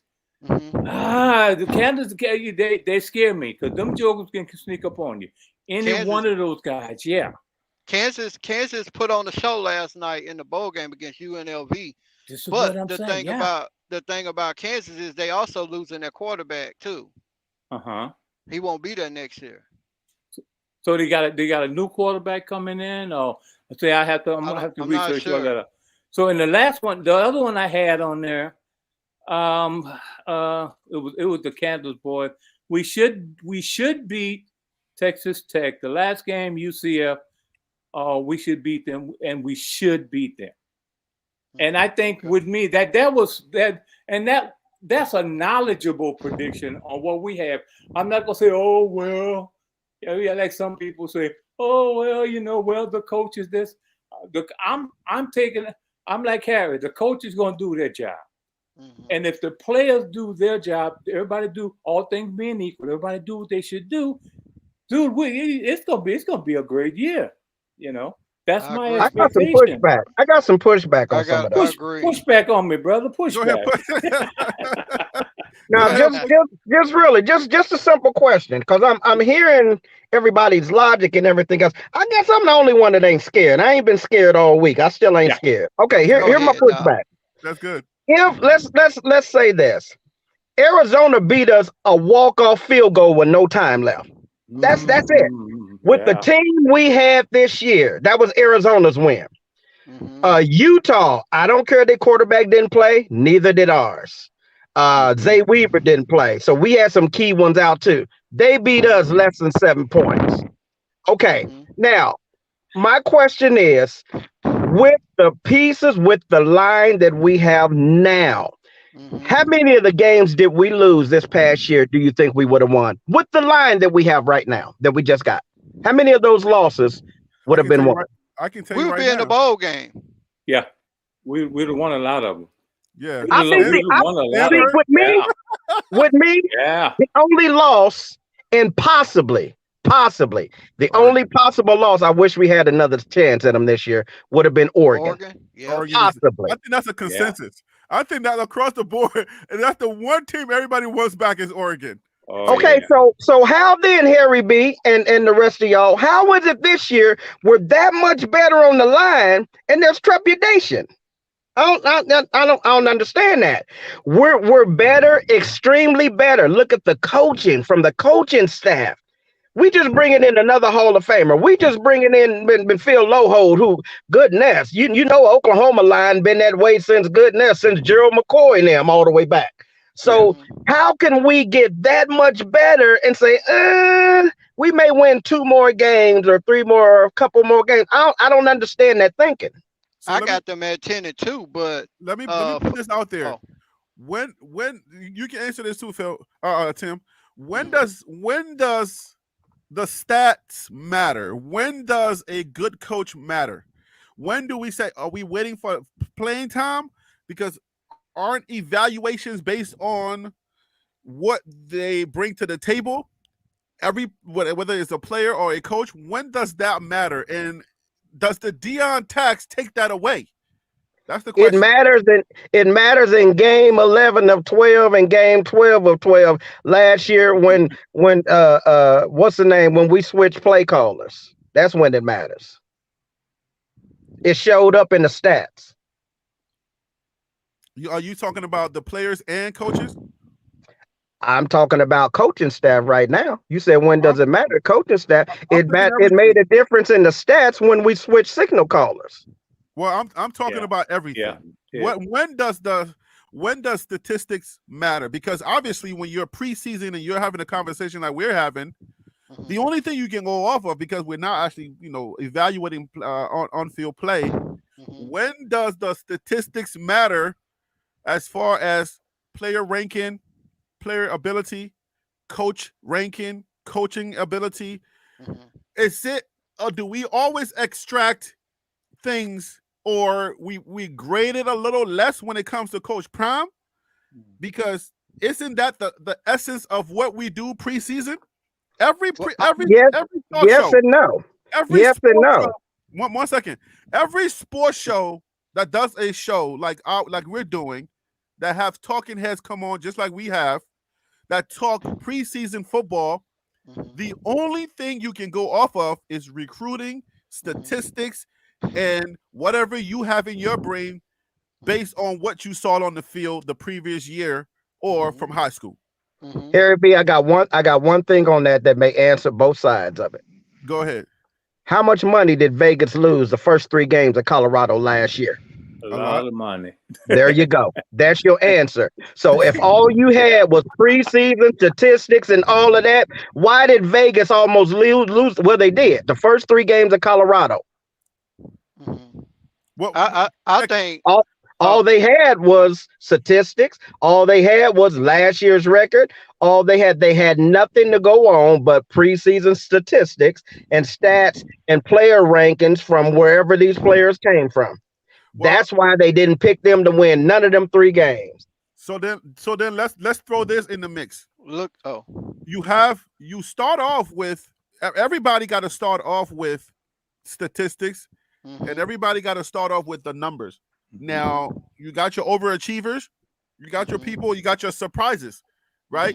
That's why when you're doing rankings, you gotta put something in there as a, I guess, do you that's fate or whatever when it comes to, let's say, in-state competition, rivalry competition. I don't know how Vegas does it, but I don't know that Vegas, because I'm not sure if you guys remember early on when I was doing this, I kept telling everybody in the beginning, you're not looking at the right data. You're looking at the wrong data because you are looking at their last year's record. It seems like that's what a lot of the prognosticators were doing. They were just looking at the previous team and not necessarily taking the data that was given to them for what Coach Prime was bringing in. And that's what's happening again now. I think they're now looking at the 4-8 team again, and not necessarily looking at the quality of the players that are being brought in and the quality of the coaches that are being brought in. And that's where their mistake is going to come from again. I'm trying to make sure that we understand data as it pertains to everyone, not just extrapolate for Coach Prime and then give everybody else flowers and say, well, you know what? They're doing a great job. You know what I'm saying? Ole Miss is doing a great job, but Coach Prime is getting a bunch of fat guys. Hey, Harry, let me can I say this? Yeah. You're 100%. In order to answer your question, how do we evaluate, the players? You have to rely on numbers. You have to rely on film. You have to rely on evaluation of the decisions that were made game by game to evaluate the progress that we're going to make this year, as a coaching, as far as the coaching staff. Yeah. And then you take those coaches and the individual rooms that each one of them is in charge of, and they have to do an evaluation of the players. And then, they give, as Coach Promise says, they give him that information, and he'll see if that's the same thing that he saw periodically. That is the only in-house. Now, for us looking on the outside, the only thing that we can say, we can look at the coaching staff, how whether there have been upgrades in the coaching staff or not. And we look at the players that Coach Prime is bringing in, through the lens that he is using. 40% transfer portal, 10% or 20% high school players. So we have to look at it through that lens. In order to have a preseason evaluation, we have to look at what was in there last year. Okay, now what do we have here now? And then you put the philosophy of the coaching staff into the bowl of the mix of players that we have. And then we can say, okay, if we get this mix with their system that they have, we should assume that we're going to have this as a result. The first 3 games, the first 6 games, or for the season, if you want to step out there. But there's an evaluation, and it does. And I was with you, Harry B, when you first started, and you kept saying, we have to look at the data, people. We have to look at the data. You did say that. I remember that. Yeah. And you did say that, Harry. Harry was on that for about an hour straight one day in the beginning of the season. And in order for us to we have to look at the data. And so, in order for us to do an evaluation, I like that accent, by the way. in order for us to do a true evaluation, a preseason evaluation, we have to look at the data. We have to evaluate each one of those players, and we cannot, be amiss of the improvements that these other teams in the Big 12 have made. But what I heard too a lot of times, and a lot of people were heavy on the coaches. Listen, I'm a former athlete, guys, and I'm like, I'm big on coaches. I'm gonna tell you why. Because I played with a bunch of knuckleheads. Coach tell you to do something else, you go and tell you to do one thing, you go and do what you want to do. So when I hear people push back, oh well, the coaching wasn't this and it wasn't that, a coach could. I'm kind of like, I'll say yes and no, then I'll come back with another no, because I played with players before, some that wanted to be out there, some that did some things that they shouldn't have been doing, and that was hurting the team, and the coach was coaching his butt off, but nobody was listening, And I know a lot of the players are different now and everything, but it's like, man. People really hard on on the coaching staff. I think with the coaching staff and Coach Prime even said this. I think he did the best that he could do under the situation and the circumstances he was under, for his coaching goals. Now he got people that were dependable. Most of the people that he knew they were dependable, he got them. The one that wasn't so iffy, he said, well, we'll take a chance on this guy. Then we know some of the chances that, that he took and the people played out. But yeah, that data I think is important. Most of the people are basing that data back on, and some are even going as far back as 3 seasons ago. And say, well, this year they were 4-12, 4-8, and 4-8, and 4-8, and this one is 4-8. But each time, each except for maybe this team, so you're looking at different teams, you're looking at different players.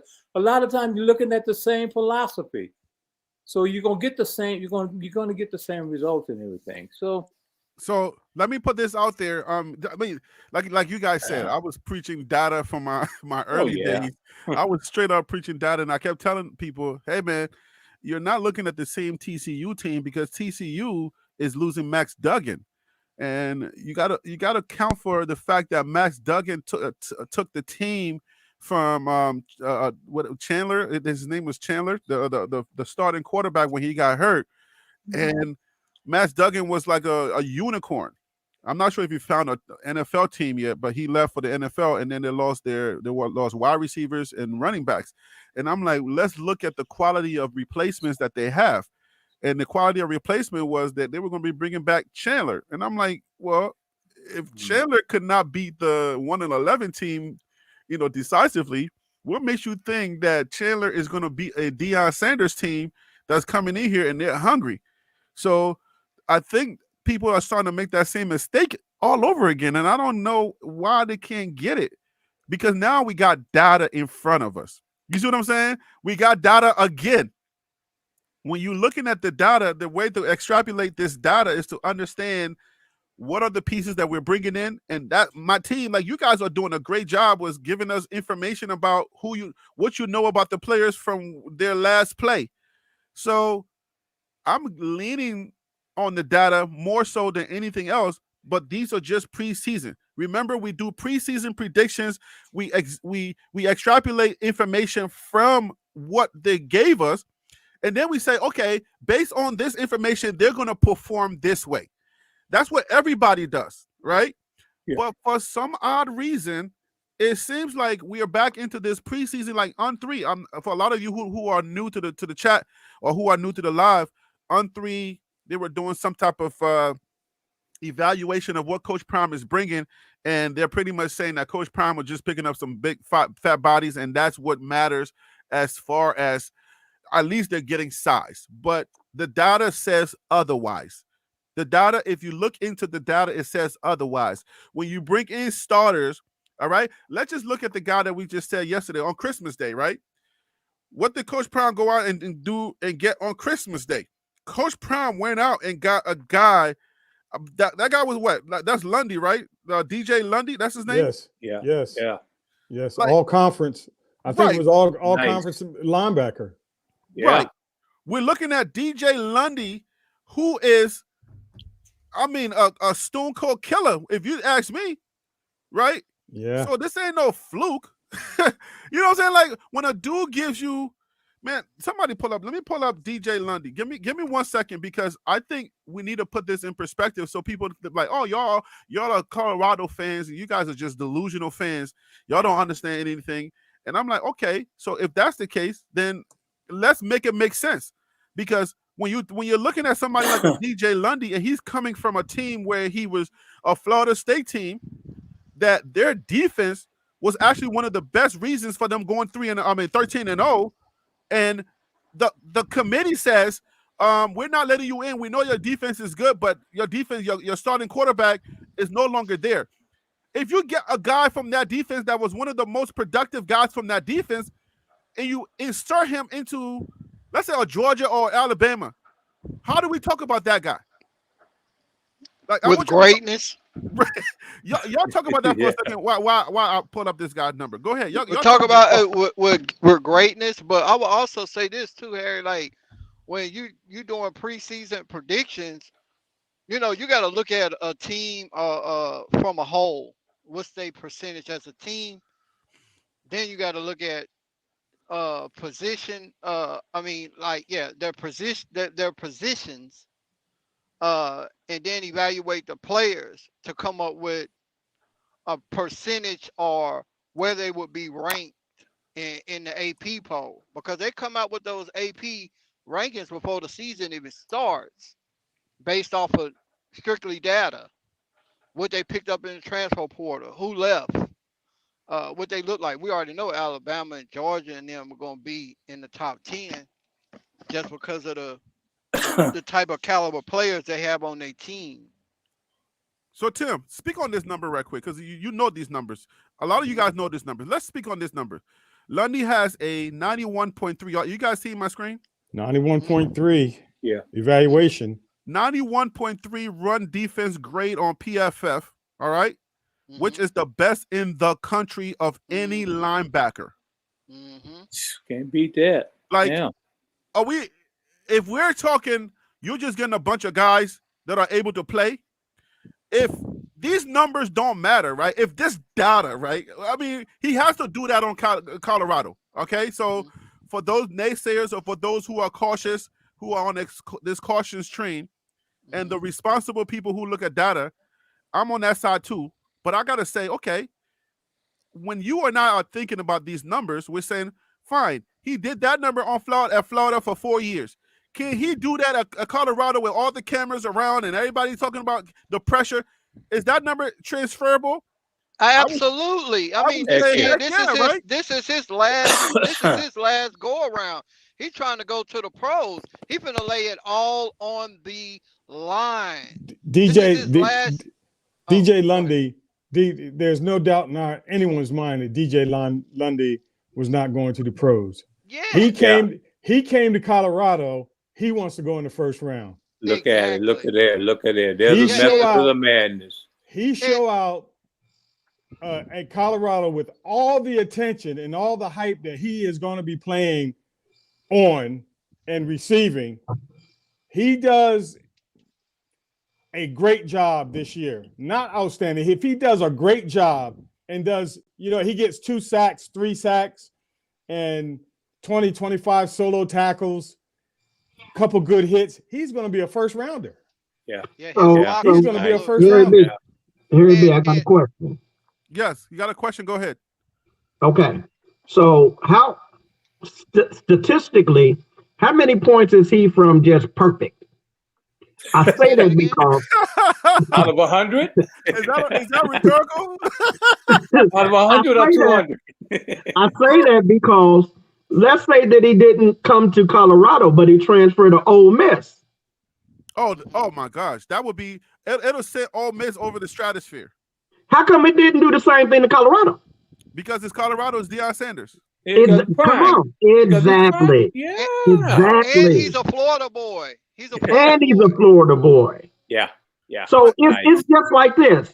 If everybody's starting from a starting point, Colorado has to spot everybody 10 points. Colorado is 10 points behind the starting block in any situation, any conversation that we having, because it's the prime effect, because it's Deion. If it was any other coach, it's that Deion tax. It's the Deion tax.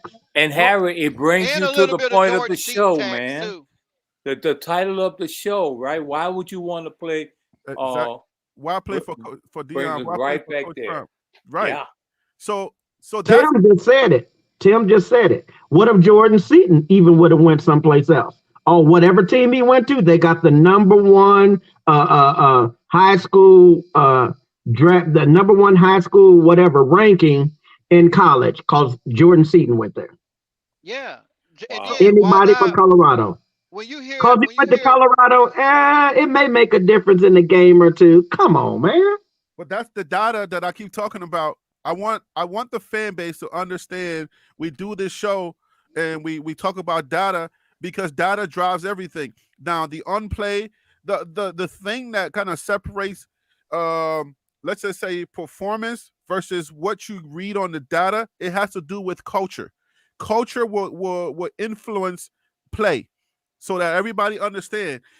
If somebody has a certain evaluation or valuation and they're coming in based on like a 91.3, if they're coming in with those high numbers, how they perform is going to be based on whatever culture they're stepping into.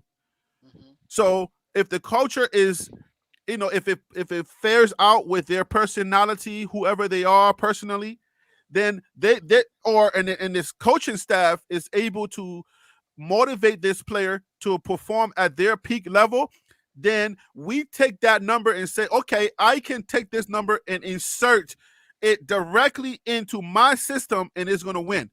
But if you have terrible coaching, then the player regress. What says you guys based on that thought? I would say this. Based off of his decision and everything and his percentages and all that stuff, him coming to Colorado, like he's an excellent run stopper. Number one, he needs some work in pass protection. Now, if Colorado would have stayed in the Pac-12, would he have came? Because then he's dealing with a lot of having to play a lot of pass protection. Now we moving over to the Big 12. Big 12 is a lot of run, then pass second, which that's his strong point by coming over to, I feel like, with the Deion tax, but still by Colorado moving over to the Big 12 is where it's a lot of heavy running. It's going to display his skills even more. Yeah, Yeah, you know what? In addition to what you're saying, you said culture. When Dion came to Colorado, and I don't know if you guys picked up on it, man. These people have been so used to losing. Well, let me back that up. Now I'm going to say these people. The culture there was so used to losing. So when he came with, winning, they had no idea because he got a lot of pushback, even from within. I'm gonna just say Colorado. What we're doing here, we're like the extended fan base. Okay, Colorado would be home base. We're like the extended fan base. So a lot of our attitudes, what we do, this is where Dion gets his information from you just say from social media. It's from us. But when he had to deal with, man, a lot of pushback from, remember the news guy? He was from Colorado and said, and Dion put him on blast. He said, "You believe now? Do you believe now?" He was getting all of that stuff, man. And so the mindset of the people was to, oh, they're not gonna win. Oh, we had one, and they probably didn't say this, but somebody probably thought it. Oh, we had this one black guy came here. This one will probably leave too. People are like that. Just how people are. I'm not saying they said that. I'm just saying hypothetically. But when you're talking about the culture and dealing with the people, particularly our fan base, the fan base now, oh man, they did an interview, well off media did an interview with the students, 100% positive. What do you think about Deion Sanders? What do you think about this? What do you think about this? Oh, we're gonna go 12-0.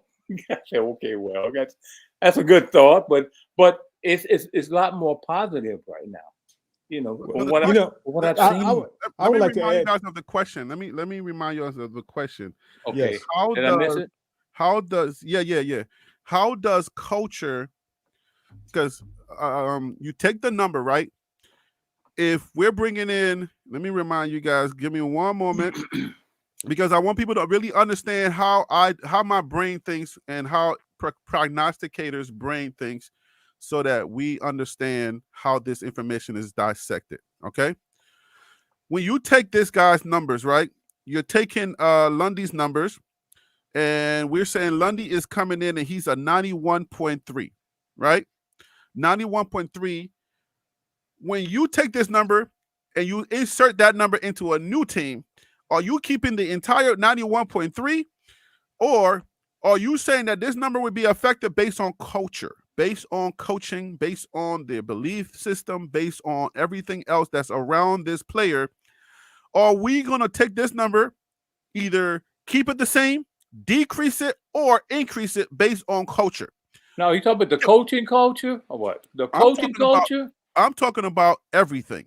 Culture, the fan base, everything that they're walking into. Hey, Harry, let me chime in here. I've listened to quite a few comments, and I would like to say this, that if we're talking about DJ Lundy or any of the other players, according to what has been going on with recruits and other signees, I have a couple points. And other signees, yes, DJ Lundy, 183 tackles, five sacks, one forced fumble, 8 pass deflections. Last year he had 2 sacks. I mean, this guy is a machine on the defensive field. Absolutely. And yes, if he, with those numbers, and they're saying he's the number 1 rated run stopping linebacker in the nation, that number would change. There's no doubt in my mind that number would not change. And as far as the coaching at Colorado, dealing with these players that are coming in and watching defensive linebackers, I like the other guy said, to play sports. I played football on every level, and I mean every level. Yeah. And when you talk about fit, when the defensive line engages that offensive lineman, he's done his job. Now that linebacker has to flow and fit where that running back is coming through. Mhm. And time again on big runs, you would see CU linebackers run into the back of the defensive lineman or run into a place where there was no hole. Yeah. And does the defense call for that? No, it does not. Does the defensive line get called out for that? Yes, they do. Because once that run gets off, it is the linebacker's responsibility to plug that hole. Fit, flow, and fit. Now, the way Coach Prime has been received nationally, there's no doubt in my mind that any recruit, any evaluation of a recruit coming in to CU would not receive a different evaluation if they left. Players like Mr.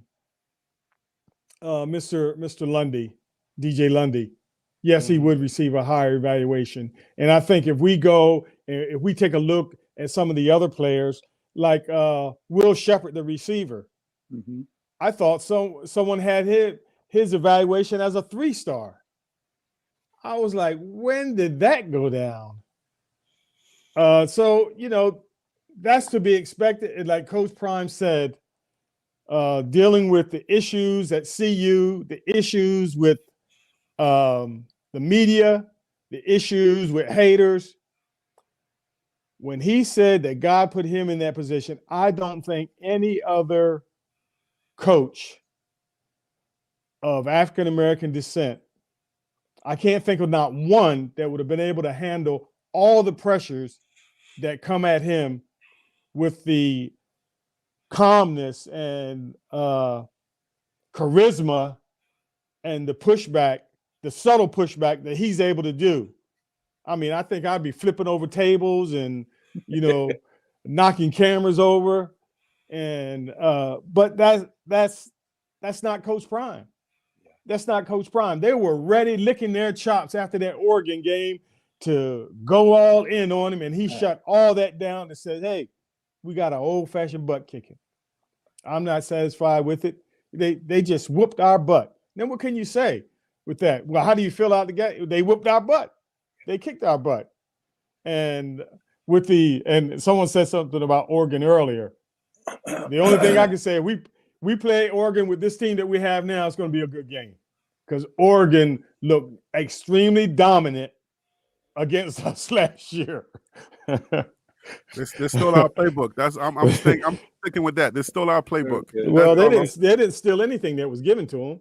Yeah, very good. You can't steal. Well, they took our playbook. You can't steal something that's given to you. They gladly received our playbook. Yeah, playbook. But got on the bus. But the thing I like about Coach Prime in the situation that in every situation almost except that reporter, I think he would have asked if I think he just should have asked him, "Do you believe?" one time and moved on.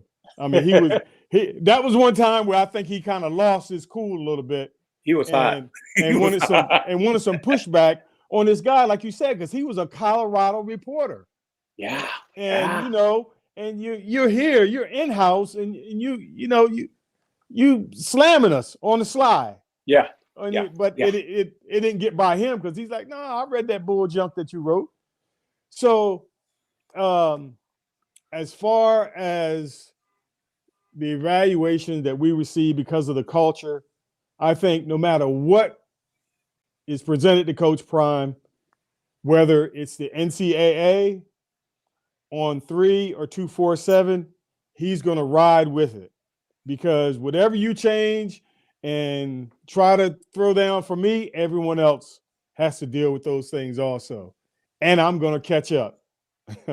So at the end of the day, we're looking at Coach Prime's, like, the manipulation of Coach Prime's data versus how they I guess grade other, just when I look at the numbers, look, you look at 6'1", 244 pounds, 170 career total tackles, 170. The way that these numbers change, if they change at all, I think with Coach Prime, these numbers probably going to go up for him, right? Like these numbers increase at a certain percentage because the culture is there. Coach Prime is installing a culture to let people know, these young men know, I'm not just raising football players. I'm bringing you in here to give you life lessons that you can walk out of the door with, and you're going to win instantly, right? It's not going to be something where you just come here, football, give you football, and then you go. I think we miss that a lot. But yes, the idea of what Coach Prime is doing, and we don't nobody wants to really talk about that. You know what I'm saying? Nobody wants to hear, at least at large, they don't want to hear, oh, this, and I don't want to make it a black or white thing, but when you hear us being disparaged where mom and dad's not in the home, where a lot of these young men are not, you know what I'm saying? Like, they look at us as if we're not capable of raising young men and giving them the right path and stuff like that. We're only raising thugs and criminals because that's what they look for. As soon as you lose your chain, oh my gosh, then it's like, oh, Lord, why are they wearing chains in the first place, right? So it's like we're always looking for something to disparage the black man and keep us in that place where we say, oh, well, look what they're doing. We're looking for an excuse to say you're a gangster, you're a criminal, you're this, and you're that. And obviously you see that on the far other side of the world, where no matter what Coach Prime do, he's going to be a thug and he's going to be a gangster. And he's raising a bunch of thugs. And if you read any of this, half of the stuff that I've read, like it gets dark, very, very dark in those Colorado Rams. In case you guys didn't know. But hey, Tate, but Harry, you know better. I know better. Tate, you know better. We know better. So it doesn't matter what the other fool you're taking. Because I read some stuff this morning. I said, this dude is sick. And where did he come up with this at? And he's got a nice little setup there. And so I like what you're doing. I like your format. I like the whole thing, man. Because you get a lot of people here, man, that I've talked to, and I've listened to you, for a couple of months there and everything, and you get some good quality people here, people that are very respectful. Nobody's yelling and screaming all over the place and everything. I mean, but your program, Harry, is gonna be what you make it, brother. Your program is gonna be what you make it, and I like the way you got this thing set up and everything. Thank you, man. I appreciate that. And that's what we're trying to do here. We're trying to provide the fan base a place to come and get their voice heard, and to make sure that they get good information, and not just that stuff that we're hyping everything, and then we don't really have quality information. So hopefully, Harry, not just good information, brother. Solid information. I heard some solid stuff here today. And the last couple of days, I've heard some solid stuff. People know what they're talking about. We're not just spewing out stuff, Exactly. I like that. I like that. And that's where we go with it. So I hope that people, when you watch the show, either you're watching it back on the replay or you're watching it live, and you're interacting with people in the chat that are hearing stuff. 247 Sports Carl Reed's son was shot. Is that news that you guys are getting out there? Yeah, I heard that already. I heard that a couple days ago. Yeah. So, but we're just hearing about it now. What happened there? Okay. KMS is saying, KMS 929 is saying that the 247 Sports Carl Reed's son was shot. Did he survive? What? That's what I'm not sure of.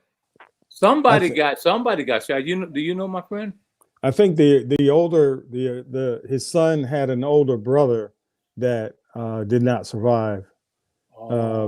And a couple days ago, his son was, I think it was serious but stable condition. Was it 2 people shot? I don't know the number, but I know as far as his relatives, it was his son, and then his son had an older brother. I don't know if I don't think Carl was the father of their older brother, but he had an older brother that was, I believe, didn't make it. Yeah. So our prayers go out to definitely. Carl and the family and anyone else that was involved that was that are grieving that incident. And we hope and pray for them to receive comfort from God. For sure. Amen to that. Amen. Tate, where are you from originally, man? I used to have a slang like yours in Pennsylvania. I was born in Philadelphia. Okay. I went to school in North Carolina, and but I grew up in Maryland on the Eastern Shore, and went to school in North Carolina, and I was in law enforcement for a few years, and did some activist work, and got smacked around a little bit, and, played a lot of sports, got injured, and said, I got to go to work. I'm originally from New Orleans and staying in San Diego right now. Okay. Love it, man. Love it. Been here since '86. Well, tell our ex-OC that we all said hello and we wish him. If I go to San Diego State, I used to work for those guys, and so they got a new stadium over there. He's in San Diego State has a good program. That's what Marshall Falk went. San Diego State has a good program, so he should do pretty good. Lone Star Conference, he should do pretty good there, So are we hearing that let's say for the Big 12, the teams that are remain that we're playing in the Big 12, we're getting a few, like there are a few teams that may be out recruiting us or outshining what Coach Prime is trying to do. Do you guys, if I could get you guys, I'm not sure if I think we got Tim's predictions already. Ron and the tennis channel. Wait, are you promoting the tennis channel, or is that what you're doing? Yeah, that's my. I'm gonna probably change it later, but that's my my setup. The way I'm set up right now is the tennis channel. I coach a lot of tennis right now. Okay. And I have a lot of information about that coming. I'm gonna put up there and everything. But I'm coaching tennis right now, man. So having fun doing it. Coach Prime and his Colorado Buffs. You guys are seeing the graphic on your screen. Our schedule, the way that it looks currently, I want to ask you guys if you are familiar with the Big 12, what team has the best defense in the Big 12? Which teams? I don't. Oh, go ahead. Yeah, because the defense is gonna get us to where we need to go to. I feel like our offense, if we just get Shador to just not get killed, we'll be fine. But I think defense is going to get us to what Coach Prime's proclamations are, or his expectations of making that 12. I mean, I can't really say for sure that we'll make the 12 because I have us at 8-4. I think some teams are going to surprise us, and we haven't really answered all of the questions of I feel like the in-house stuff that we dealt with. I'm yet to say or to even see whether they have answered all of the in-house problems that they have. So because I am not confident about the in-house problems that they have been dealt with, and when I say in-house problems, the kids getting their head in the right place, the coaching staff gelling, everybody understanding the assignment. Because what I saw after week number 2 and the number 3, when I wrote my statement that came true, that the staff was not happy together, I'm yet to see that I cannot be this confident that our in-house woes are not going to creep back on us and cause us to lose games, because that factored into this year's ability to just finish games, right? Well, Harry, let me make a comment on what I perceived about the hirings of last year. I think Coach Prime hired the people that he wanted to hire, and also he hired some people to appease the Colorado fan base and the administration at Colorado. I think this year his coaching staff is looking more like the coaching staff that he entailed for himself.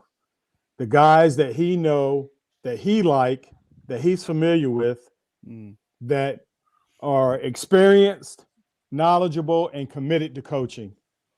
And just so happens that a couple of new hires look like him. Yeah. And, I mean, I agree. And I just think that he is like, okay, I gave you all what y'all wanted. My boat was a little rocky. I'm going to address that this year a little bit more. And it may still be a little rocky, but I'm going to make it what I want. If I'm like he said, if I'm going to go down, I'm going to go down swinging the way I want to swing. Right. I feel like he went to the. So I think it's going to be an improvement as far as I know what you mean. As far as the coaching staff, I've seen a couple coaches yelling at themselves on the sideline, but that's not a big deal. That's happened in little league, high school, college, and the pros.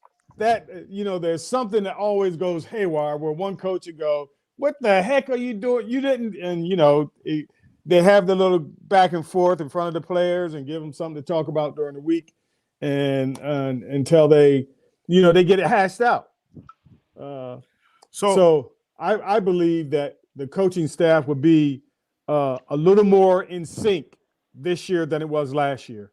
Do you think that Coach Prime, Rick George, owed something to whoever brought in Sean Lewis?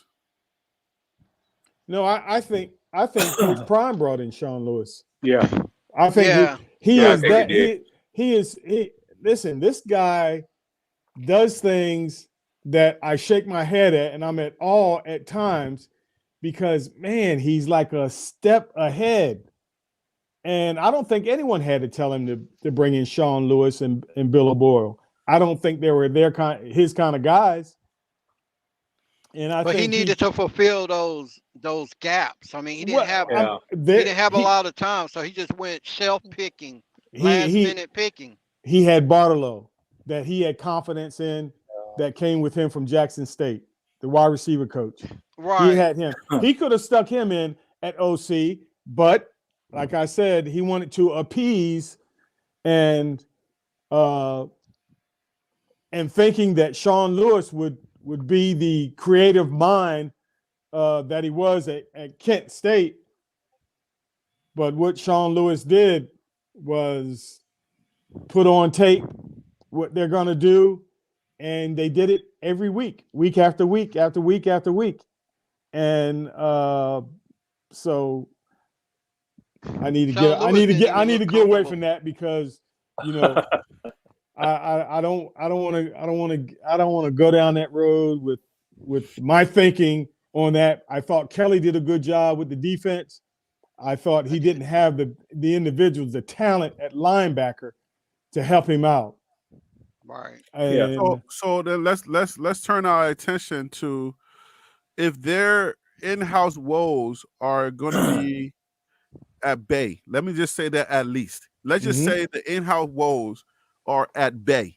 Let's say it's not going to either overshadow or it's going to undershadow anything. Let's just say it's going to be neutral. Then who's the best defense in the Big 12?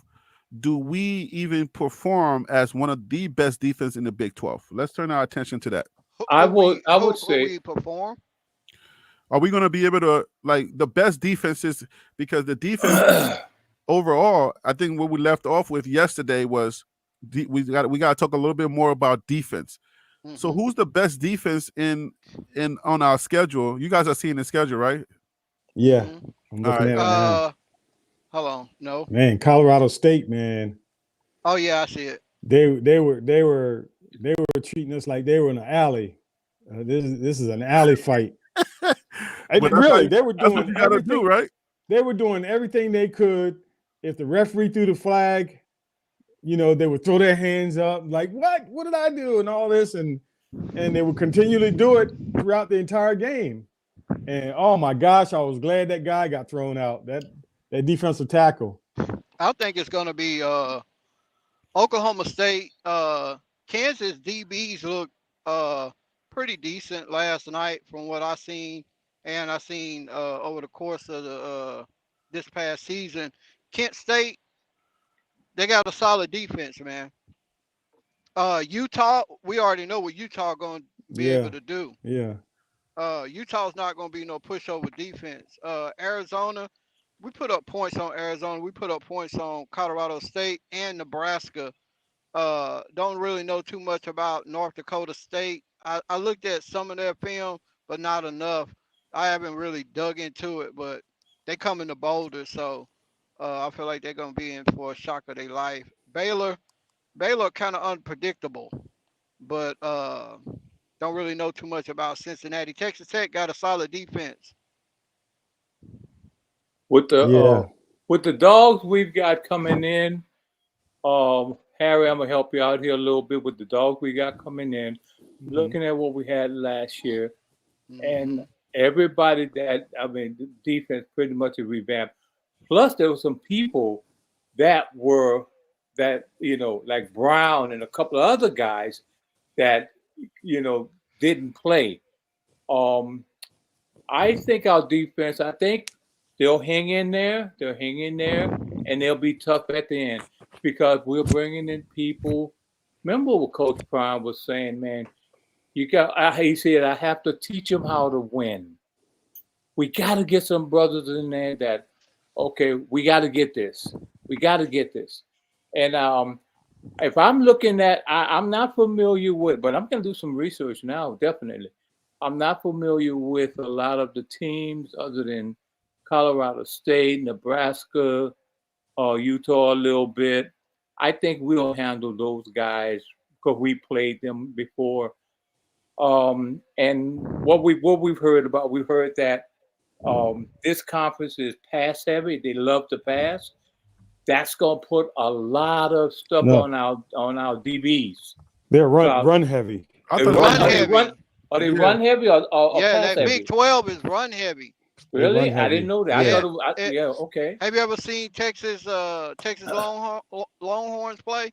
Oh yeah. Have you seen Oklahoma play? Yeah. That's Okay. Big 12. Okay. They're So gonna run it down your throat if they can. Yeah. Okay. So with that being said, that it makes sense that they're bringing in all these linebackers. They're looking for more linebackers and the bigger. That makes sense then. Not to make it to that third level. That's interesting. Let me do a little bit more research because I was thinking they passed a lot in the Big 12. Well, if you think about it, Oregon, if you think about this past season in the Big 12, a lot of those schools that had decent running backs made it to the third level a lot of the times.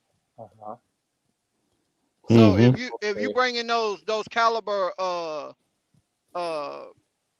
linebackers, like the brother from Florida State, he's in the backfield a lot of the time if you go back and watch his film. So, like I said earlier, coming into a conference where they're run heavy, it only makes sense to fulfill those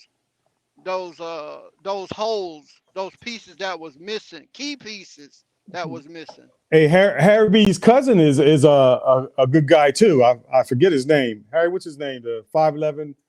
You talking about that? My African brothers? Yes, sir. He is. Hey, listen. It's not Chitto, is it? Is it Chitto? I forget.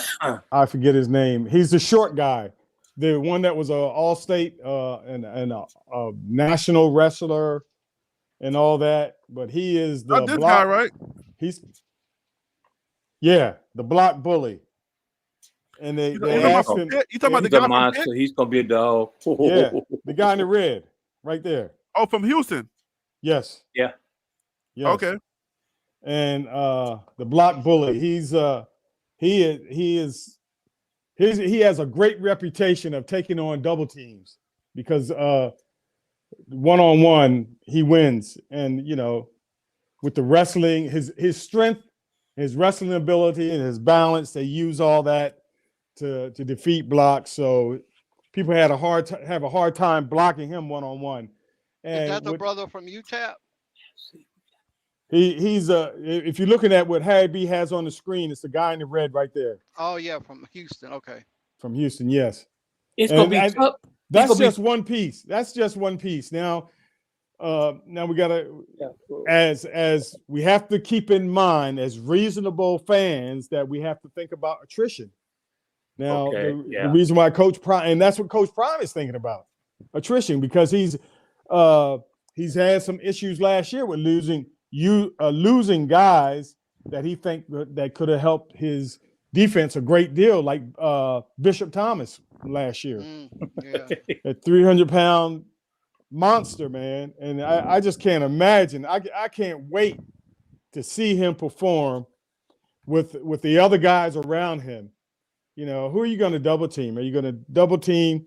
I apologize, Harry B. I don't mean anything by it. Harry B's cousin, or do you double team Bishop Thomas, or do you double team that new DN that just came out, that just went into the portal yesterday or this morning? The one from Purdue? Yeah, he's coming. Yeah, he's coming. Harry. The Bishop Thomas is a dog you ain't got to develop. He ready to go. Oh my gosh, he ready to go. You wanna? Yeah, you wanna go there again? No, I didn't want to go there. I was just picking at you, brother. But he's one in. You ain't got to develop. He ready to go. I think his maturity needs to develop a little bit more, though. He's getting better on it, though. He's getting better with maturity. Yeah, you could tell it as the season went on. But the rawness of his athleticism and his mindset that you cannot coach, man, he is ready. He do it unconsciously, You put that guy, you just need the coaching that he is going to receive from the individuals that he's going to receive it from is going to be well deserved. I just don't think that the old guy could reach him. I think Sapp is going to be able to reach him. Yeah. And if he stays healthy, man, I'm 10-2, 11-1. Hey guys, all right. So based on those numbers, listen, I want to thank Phil for sending this information right here. Are you guys looking at my screen? Yeah. Yes. So these are the Big 12 teams that we're looking at, and these are the averages. And hopefully, you guys, these numbers are not too small for you to see. They are a little bit, but go ahead. All right. So we're looking at the averages for the Big 12 teams, and it gives us all of the averages, points. Some of these things the acronyms are new to me, so you're gonna have to help me out here. So I'm looking at they're ranking these teams based on not necessarily ranking, but they're just kind of giving averages for the teams. I believe this is based on 2023 overall statistics for the Big 12. So these are the numbers for the defense. For the defense, we got both offense and we got defense. I want to talk about that defense. Since we're talking about defense right now, we can look at these numbers, and we can look at each team, and we can see how each team did on an average. These are how many points. Kansas State's up there, number 2. Yeah, 21.2 per game. Are these points really that they allowed, or are these points that the average per game that they allowed? Yeah. Total number of points and the average points that they allowed per game. Does it break it down to what their are they a run stopping team, or are they a pass defensive team? Do it have that on there? I can't really see it like I want to. I don't see that. I don't know what it has. I think, kicking. Yeah, defense. I think we're gonna have to look at some of these numbers and just say, based on the average, that we can kind of see whether they are, can kind of answer that question on a loose base, what I'm saying? Because we don't really have all of that information. So if they're allowing average of 17. I would say so. You would say Texas will probably be the best team in the Big 12, and Most Baylor definitely, they in the playoffs. Baylor being the worst team in the Big 12 because they allowed 33.3 Well, points. Texas is no longer there. They won't be there next year. Yeah, but 2023 season, yes, they are the best team this season out of the Big 12. All right, Yeah, so for the Big next 12 year, Next year they won't be there, along with Oklahoma won't be there. They're going to the SEC. right? So what and is West, our West average Virginia's per not game? going to be there either. Who? Is West Virginia staying? Well, I think so. Where they going over to? I don't think so. I don't think this. Where are they going? I didn't see them on our schedule. Oh Well, no, we're they still not could be a playing part of the everyone. Big 12. Yeah. Oh, okay. TCU in the Big 12, they just on the other side. Yeah. So it looks like if you look at these defenses and how many points they allowed, and I should have Colorado's up so we can compare them. But right now, the way it's looking, who's the best? I guess the best defense based on these numbers. I guess you would have to break it down from 1 to 10, from 1 to 14, right? Based on. Yeah, you could break it down like that, but I want to. It's a little bit more to go into it though. But go ahead. Yeah. So now we're looking at this UCF team in 25. They're only allowing 25.8 points per game in 2023. Yeah, they were good this past season. So they're not a team to be. This is not a shabby team here, right? Well, it depends on who they losing and who they gaining. Right. It all depends on who's jumping in that portal after that bowl game, because they do have a bowl game. And so now we have to go. We can go back to the portal and see who they're. I mean, what they bringing in. What they're bringing in. Going out. But they're probably like way at the bottom though too. So after the bowl games, you're gonna get a better view of the type of players that's leaving, and versus the type of players that are coming in, and you'll have a clear picture. Okay, they didn't lose. They lost this key player, or they gained this key player, or however you want to word it. But you'll have a better view on how the teams pan out. Are y'all seeing my screen here? I'm seeing it. Yeah.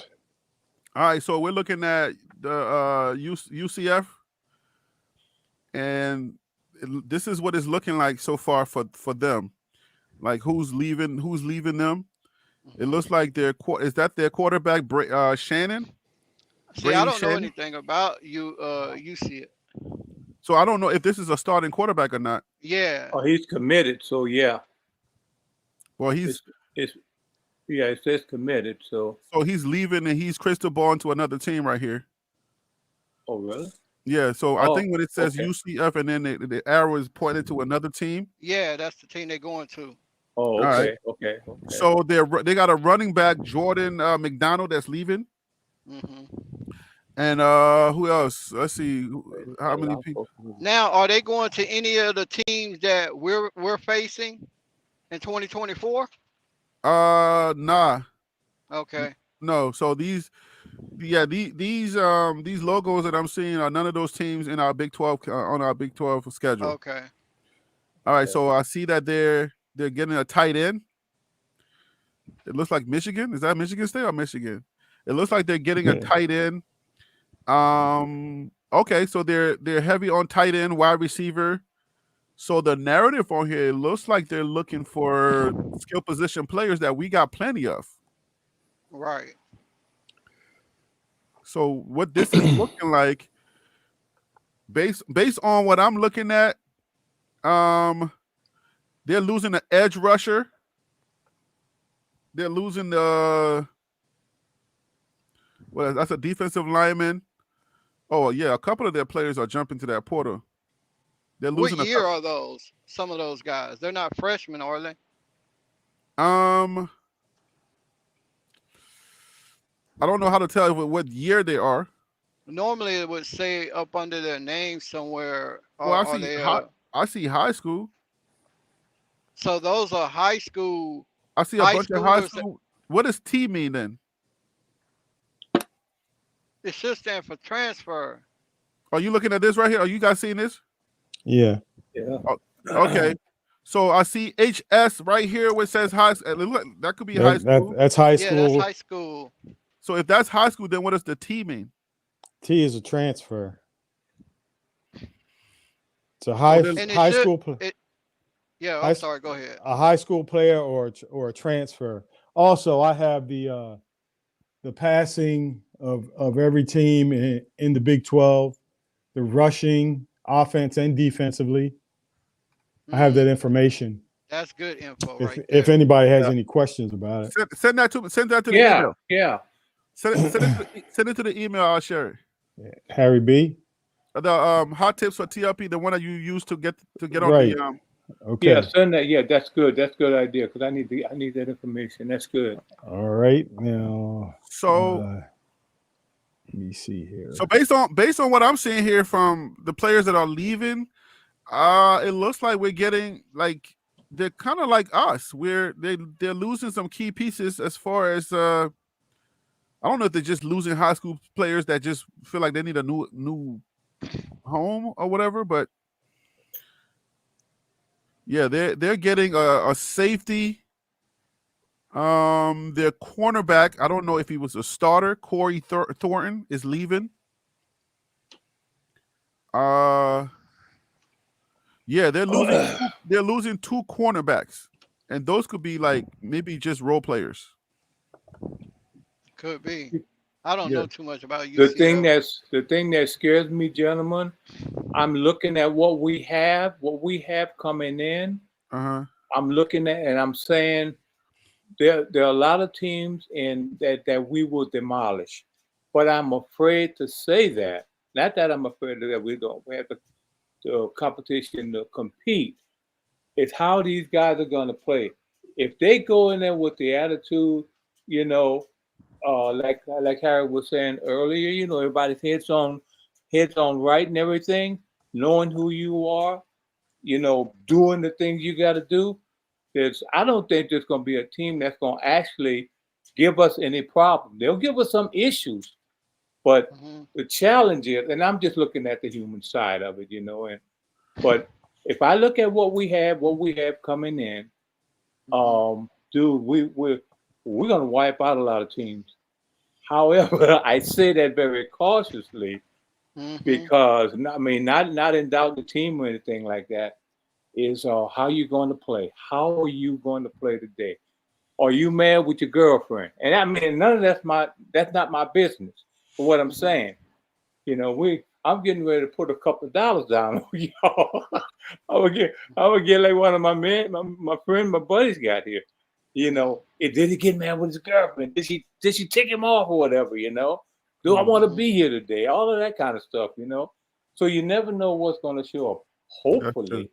I can't say I have a little. Oh, I'm sorry. Go ahead. No, go ahead. No, I was just. I had a little pushback, but go ahead. That's okay. Let me bring on Phil. Phil's been waiting for a second. Good. Let me bring on Phil to the show. Phil, thank you so much for joining the show. What's up? How you doing today? Man, I'm doing well, man. How's everybody doing? Great, is Phil. well. How you doing, brother? Good. Hey man, thank you for that information you sent out. I appreciate it. It's really What helpful. were you gonna say, man? Huh? And what were you gonna say? Go ahead. I was just gonna say that looking at the Big 12 and knowing a little bit about the Big 12, Oklahoma State, they're gonna be that team that's gonna come in and punch you in the mouth. But you never know. Only thing about Oklahoma State is you never know which team you're gonna get each Saturday. But they are a scrappy team every year, and they recruit well every year. So Phil, Phil, are you familiar with the Big 12? Yeah, for the most part, yeah. For the most, what defense do you think is going to be like our most surprise? Like, is really going to like, you know, it could be a couple of teams, but based on the statistics that you just sent us, what defenses do you think are really going to surprise us? Like that we need to like, you know, be aware of for the 2024 season. Can you pull up the schedule again? Because I know some of those teams, Mm-hmm. Colorado won't be playing. But if I have to say surprise, just Mm. looking at the list, Baylor will be a surprise team, and the only reason why I said it is because they're the worst in the Big 12 this year. But they are Yeah. coached, but they're coached by a defensive-minded coach. Mm. And the last year or this current season that they had is not a normal season for them. So I think they'll definitely bounce back. But as far as the teams on their schedule, um, So somebody need to pause there, mute their. If you're not talking, just mute your mic. Go ahead, Phil. yeah, thank you. But as far as the schedule, I think Oklahoma State and Kansas State probably would be the two toughest. Now, Kansas State did lose two guys to the transfer portal. They lost their top safety in the transfer portal and one of their top cornerbacks. So I don't know how strong their secondary is going to be, but offensive line, defensive line and linebacking core, those guys will be legit. Wait, you said Kansas State is losing Their safety and one of their top cornerbacks. Was he a dog? That safety that left. I don't know how people define dogs, cats, or hogs or whatever, but Are they wearing but sleeves? Are they wearing he was sleeves legit. in the winter? we ain't gonna talk about that. We're not gonna go there. We ain't gonna. Are they wearing But sleeves in the winter? That's nah, this gentleman he won't wear sleeves in the winter because his neck is already gonna be froze. So oh wow. Yeah. So wait, you yeah, said Kansas? I'm looking at we're looking at Kansas State, right? You said. yeah, you want to keep scrolling down. All right. As that Kobe Savage. Kobe Savage. He's a safety. Kobe Savage. Did I scroll down too far yet? Oh, right here. Yeah, right. Yes, sir. Yeah. Oh, so he's going to Oregon. He's going to the enemy. Oh, okay. He was ranked. He was his rating was 0.89. Really? Mhm. So Okay. he's a 0.89. So he was their starting safety. You said. Yes, sir. Okay, so they're losing their starting safety, but we don't know who they're bringing in yet, right? Correct. So hold up, who is this guy? Is that? So he's okay. So yeah, they're getting a starting safety, Jordan Riley, and his ranking is a 0.87. But it looks like they're saying right here that he's coming from high school, if I'm not mistaken. No, so the way they have it set up is when you see the little squiggly line and then HS, they're showing what his high school ranking was. It's not telling you what he's rated as an actual transfer. Oh, So okay. that means he was a 3-star coming out of high school. So he was a 3-star coming out of high school, but if he's being rated at a 0.87 and the guy leaving is a 0.89, what do we glean from that? Does that tell us anything? I'm gonna say no because you can't always trust the ratings because sometimes you'll have a 3-star guy come in and he'll play like a 5-star. Sometimes you'll have a 5-star come in and they'll play like your cousin across the street. So it's really hard to say. Oh, okay. So he's Fort Washington, Maryland. He's coming from Maryland National Christian Academy. Was his high school, like you said? He's a 3-star. So I don't know that's not a 1-for-1 replacement. So I wouldn't say that's would anybody say that's a 1-for-1 replacement? Are we seeing that is that information that we can say Jordan Riley commits to Kansas State Wildcats? Jordan Riley Scott entered the transfer portal on the 4th. All right, so I mean they're getting their safeties, but I don't know if he's a beast or not. I have no idea. I can't tell. Yeah, I'm not sure either. I don't watch Ball State. I don't watch the MAC like that. So Oh, okay. yeah. But we know for sure that you saw Kobe and he balled out this year. Yeah, Kobe's nice. Kobe's real nice. Kobe's nice, but Kobe's gone. Okay. Correct. So that's some good information, man. You're on point with this one. So all right, so Colorado, as far as Where does our defense rank, guys? Where does our defense rank? If anybody want to speak on this, where do we rank as a defense on this schedule that's on your screen right now? Where do we rank? Anybody can take the mic. Don't be afraid. It's okay. If we're not coming in strong, if we're not coming in hot, But it's all good. Man, it's hard to tell. For me, it's hard to tell because everything's new. Without defense is new. It's really, really new. Now, I can say this though.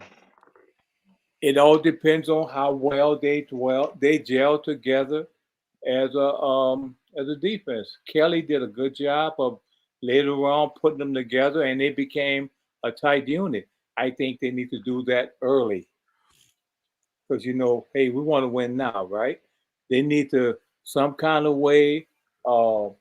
If there's no fussing and fighting, Harry, going on and stuff like that. Yeah, man. They need to just zero in and just focus it. I mean, being an athlete, I know how they should feel. I know you gotta. Hey, look, you either in for this. Look, we're gonna do this or we're not gonna do it. Let's go. Don't tell me how good the other fella is. I don't care. If they get that attitude, and it's got to be every game. You got 12 games in the season, and they got to be like that every single game. That's what it requires, Does anybody know? Can anybody tell me where, especially when we look at the information that Phil gave us, can anybody tell us where, like, how many points Colorado averaged, like, on the defense? How many points did we give up? Like, if you're just watching, where we didn't let a lot of teams beat us. Like, a lot of teams only beat us by like 1 point, right? One score. I mean, yeah, but we Harry, still get Wasn't we it did Oregon we did and give up a lot though, didn't we? I got it A pulled couple up. of games. Oregon, USC, and Washington Washington State? State. Weren't those the three that put up the most points on us? Yeah. so we didn't really. What you okay? Is it fair to Yo, say? Harry. Yeah. Go ahead, Phil. No, I'm sorry, man. I just want to let you know I got the defensive stats pulled up on. I'm looking at it on ESPN, Uh-huh. and as far as the Pac-12 is concerned, Colorado was third from the last with Yeah. giving up 34.8 points a game. Okay. And then Stanford was the worst, giving up 37.7 points a game. And they beat us. Hey, Phil, send that to Correct. the email. Yeah. Gotcha. I'm gonna Yeah, shoot that to And you right now. and with that being said, like those key pieces that Prime is going out and getting, that number should lessen in 2024.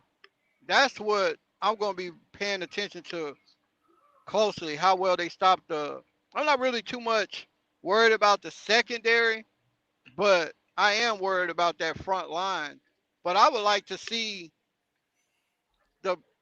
where each player from this past season, what's their percentage versus the percentages of the kids that they're bringing in. That's a good Because call. that's telling as well.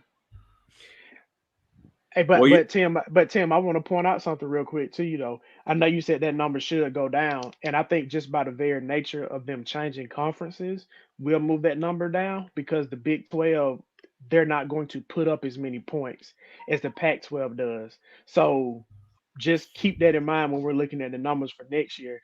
Colorado may give up fewer points per game, but as a whole, that conference doesn't score a lot. So while it may look good statistically, if it don't mean they winning, then does it really matter? And I think at the end of the day, winning is the only thing that should matter. Yeah, that's true. I agree with that. Man, I ain't gonna hold you, Somebody, man. This show is one of the best shows on the internet. I ain't gonna lie to you because ain't nobody giving us this type of information. People are doing onesies. While like you watch this whole video, you learn a whole heck of a lot. I'm gonna go back and then go watch this video again when I'm done because I feel like, man, we are dropping some gems, boy. Wow. Okay, so Phil just sent me some information about the ESPN stuff. Let me see, where did I put it? It's right here. Let me bring that one over. Give me 1 second, guys. Boom. We're looking at the ESPN numbers. You guys still seeing that? Let me know, please. yeah, Are you move guys the seeing? picture out of the way. Yeah, move the picture of the Oh, table. yeah. Let me go back. Yeah, Sorry. get Prime out of there. Yeah. Let me get Prime up out of here. Prime, go We see him rest a little enough. bit. Yeah, you good, Prime. Don't worry. We got you. All right, so we seeing these numbers? Okay. All right, so we're looking at, what are we looking at, Phil? Tell me what we're looking at, please. All right. So, do you actually have the defense selected? All right, so what are we? You said Oh this it yeah. says Okay. So Pac yeah. This looks like the offense, huh? No, no, those are the defensive numbers Oh, it's a that's deep. Okay, selected. yeah. Pac-12 college So, football team I total see. defense stats 2023. right. So what you have what you have highlighted right now is the points per game, and you can see Okay. that Oregon is ranked number one with points per game because they're only giving up 17 points a game, which is nuts. Oh, okay, so here we It- go. At the this one right here, right? right. That's the average amount of points they're giving up per game. Okay, so if we go over to Colorado, Colorado is ranked what number? What was their number?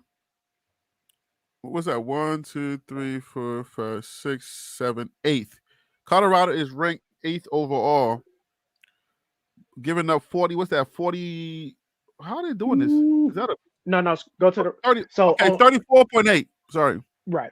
There you go. So 34.8. What I mean, was this due to certain things? Because I mean, we got blown out by Washington State. Oregon blew us out. So I mean, it was just like crazy, right? So, and then a lot of the teams we only lost by one score, right? Yeah.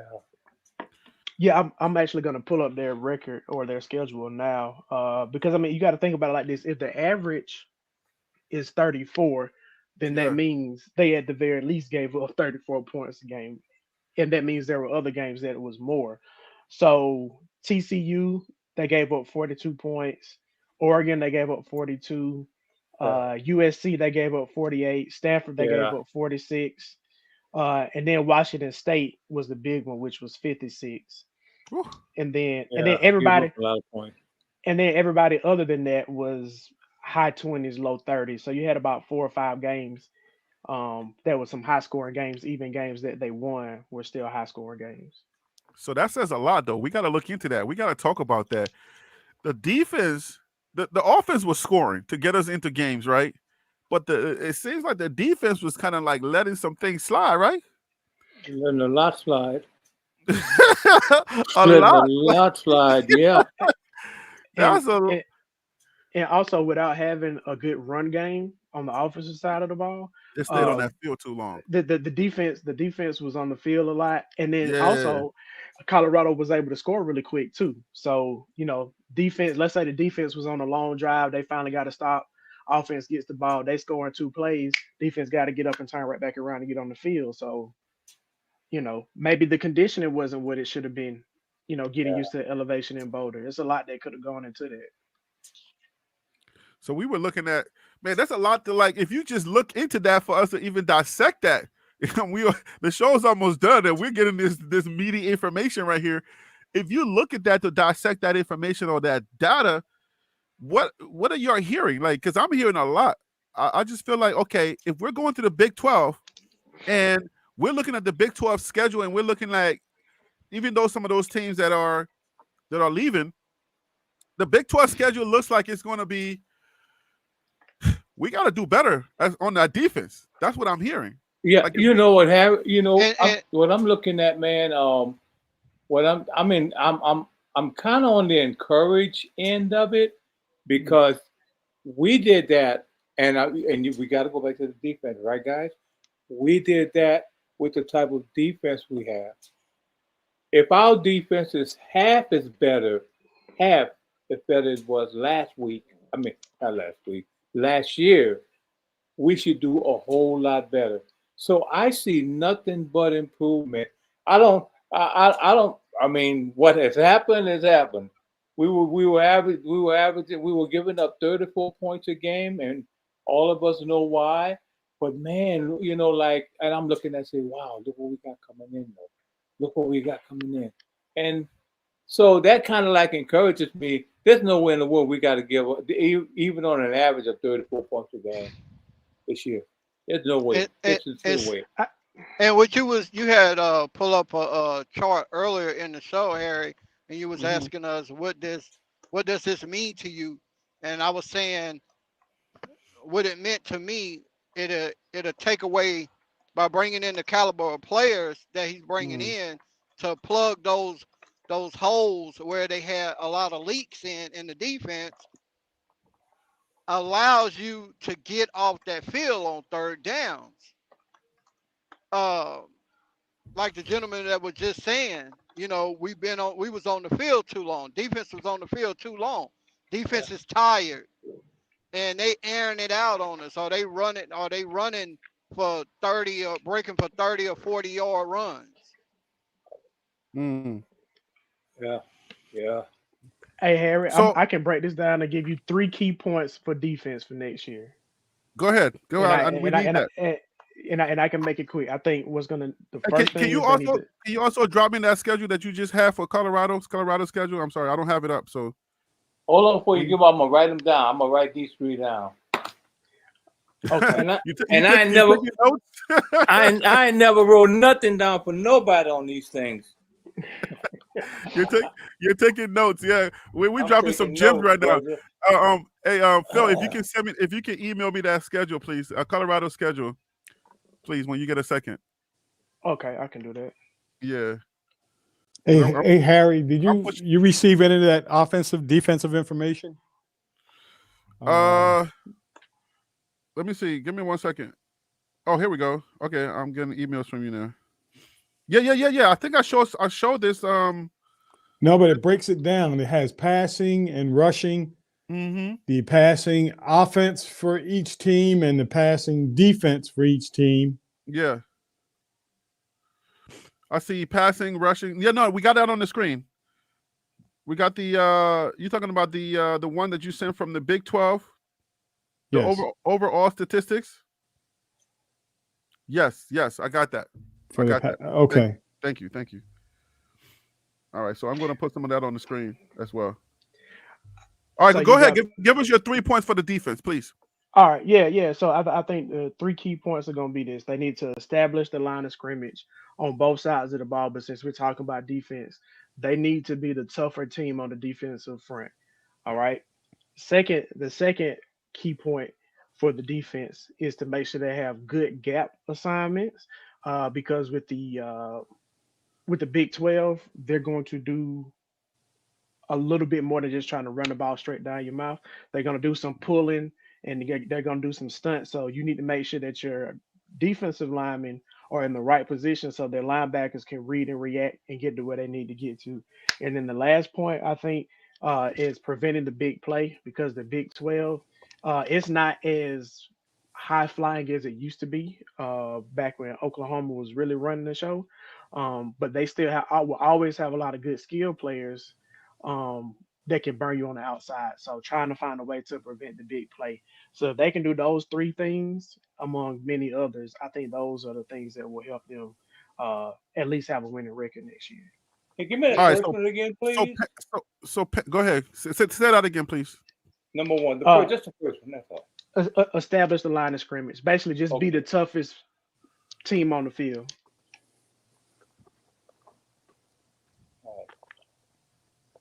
All right, so go ahead, panel.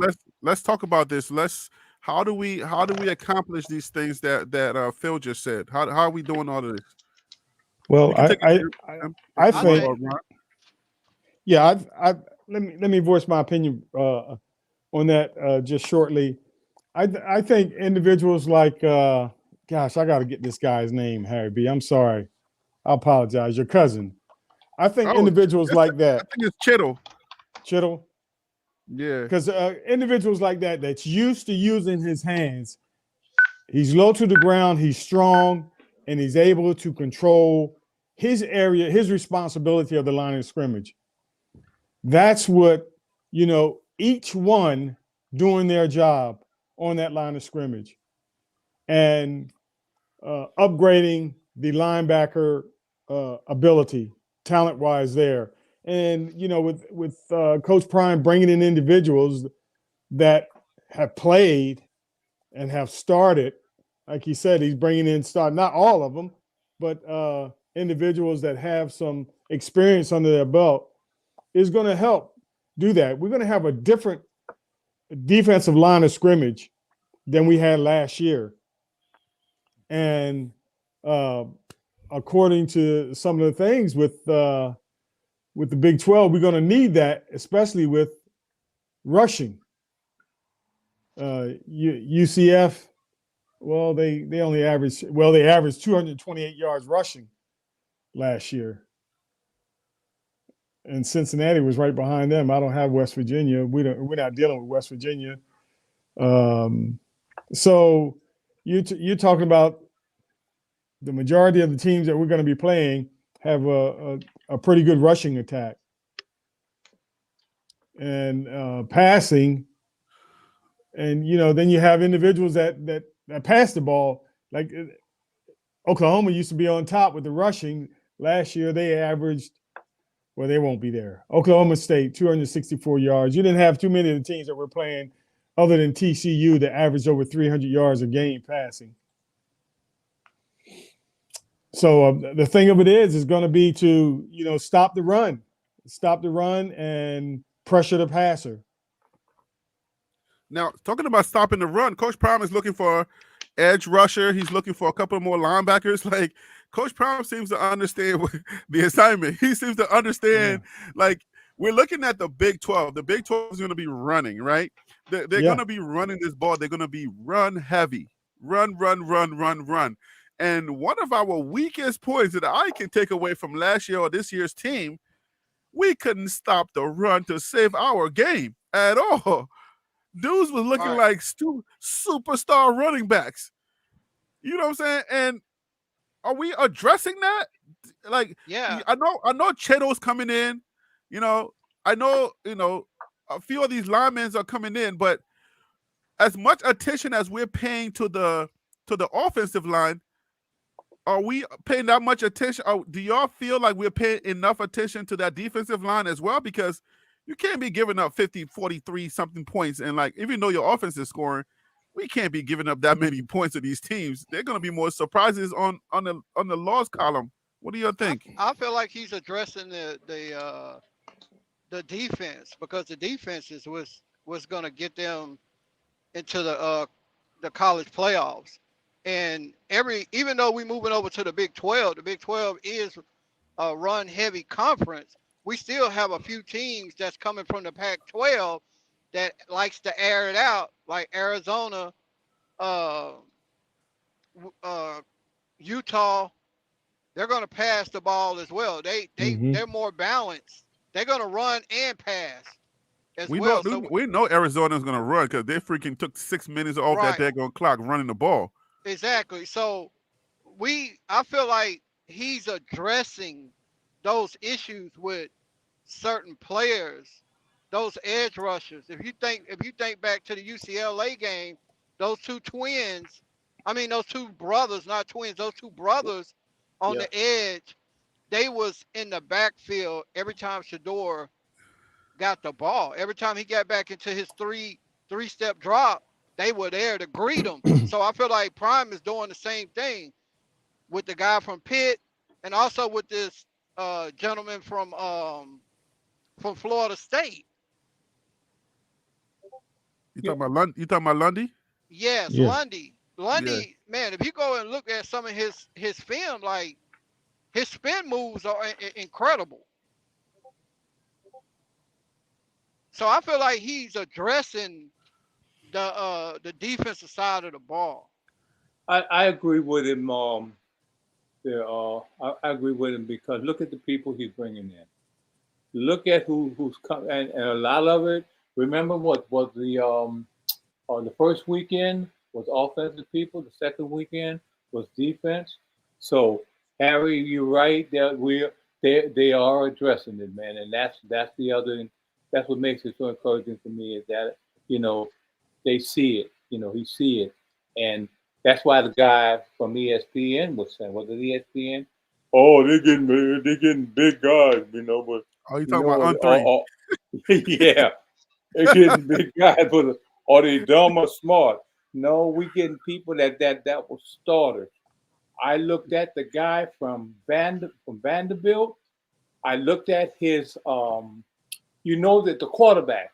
you know that this guy was number 2 on the depth chart. And he was a quarterback, number 2 on the depth chart. So they're going after guys that are okay. They may have been, if they weren't number 1 on the desktop, on the depth chart, and they moved on. They're looking at that. They say, well, what position were you on the? So they're not getting dummy players out there. I don't even believe that. They're getting very smart, They get a bunch of dead intelligent bodies. players. Yeah. So look at who they're bringing in, man. That's all you got to do. So I mean, listen, man. I can't say it enough. You got to look at the data. We got to go to the data is important. Without the data, you don't have anything. You know what I'm saying? You need the data. And if these were just able-bodied players, like you know what I'm saying, like dudes coming off of Amazon truck and just putting on a pad, like if that was that, I would let you know. You know what I'm saying? Like we would tell you whether these guys were just anybody putting on pads. These are guys that are highly contributing members of their previous teams. So it ain't no, let me just put a pad on and see if this guy can play the game. Coach Prime is answering some of these questions that I feel like, okay, if we have the type of defenses that we're seeing in the in the Big 12, if we have those type of defenses, then I say, okay, let's see who are these top guys? Who are these top teams that we're going to be facing? And are we answering the question based on the talent that they have? So based on the talent that these guys have, it looks like we're doing a lot. I agree. And then I have a question for you, Harry. Is it, and the panel as well, is it safe to say that Coach Prime is going out looking for NFL caliber type of players? What was the question again? Sorry, say that again. Is it safe to say that Prime is going out looking for NFL caliber players that are either he knows gonna go to the NFL, or guys that he know has a high potential of going to the NFL? Well, remember what I said about give me 1 second. Oh, I got Panda in the I got Panda over here. So let me bring Panda on. Okay. All right, Panda said he got some data, but Panda can help us answer this question. Panda, how you doing today, man? Just chilling, man. Panda, sorry. what's up, brother? I almost forgot about you. How you coming on with you and your talking stuff? How you gonna come on with 8 minutes left for us to go in the show? What are you doing? Nah, I really thought the panel did a really excellent job dissecting the topics, man. So sometimes, you know what I mean, when people cooking, you got to sit back and eat too. You gotta let them cook. Okay, I understand. But listen, remember how we said, I'll let Panda talk. But remember when we said Coach Prime, I felt like Coach Prime was embarrassed this year because Coach Prime is so competitive. He's so boisterous. He's so his bombastic attitude, his bombastic personality, his, you know what I'm saying? For him to put such proclamations out there, for him to come in and, you know, slapping decks and saying, you believe now, and then the season take the kind of turn that it did. And then he's sitting there like, what in the world is going on? I know what I had in that locker room. They're not performing.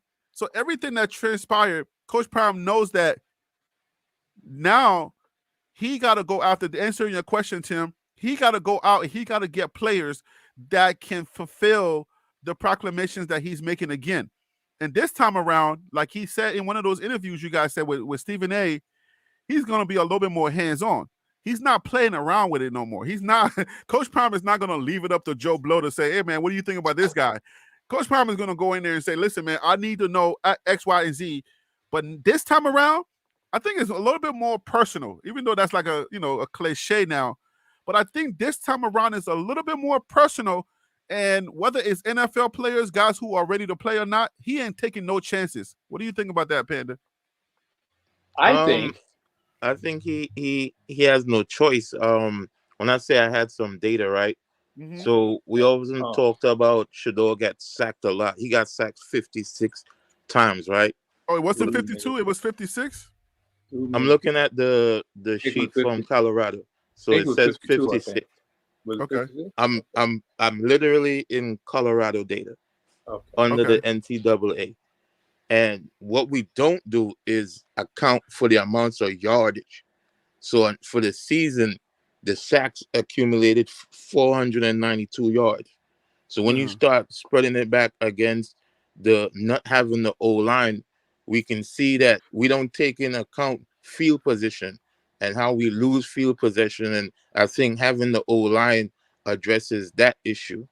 Then we had to look about on the defensive side how we affected by the run. So I think the pieces that he's getting is plugging holes, but then actually digging into the data like Phil was doing on other teams, and I'm looking at our data, we need at least 2 more people on defense to make the middle strong. Because when it comes down to it, we still kind of weak in the middle because we were using a safety to plug the middle. There's no reason why Shiloh should have so many tackles as a safety. So we still need 1 more person in the middle, at least 1, 2 for depth. All right. Who else wanted to take that on? Oh, okay. In addition to what he's saying, the philosophy for this year is what? Win now. Well, And that I was give this year and next year too. it's really on now. It's really on he now. wants to get in that top 12. That This is the year- expectation. He says he wants to get in that 12 team playoff. Yeah, this year I'm gonna give you one name, and you guys will see it. DJ Dungy. He's a 1-year player. He's got 1 year. Okay, he's the number one defensive player or linebacker, or whatever. He got 1 year. That boy gonna ball out because he got 1 year to play. He's gonna graduate. He's gonna probably go to the pros. His goal is like I want to go high in the rankings and stuff like that. But he's gonna be one of the ones that coach expects us to play.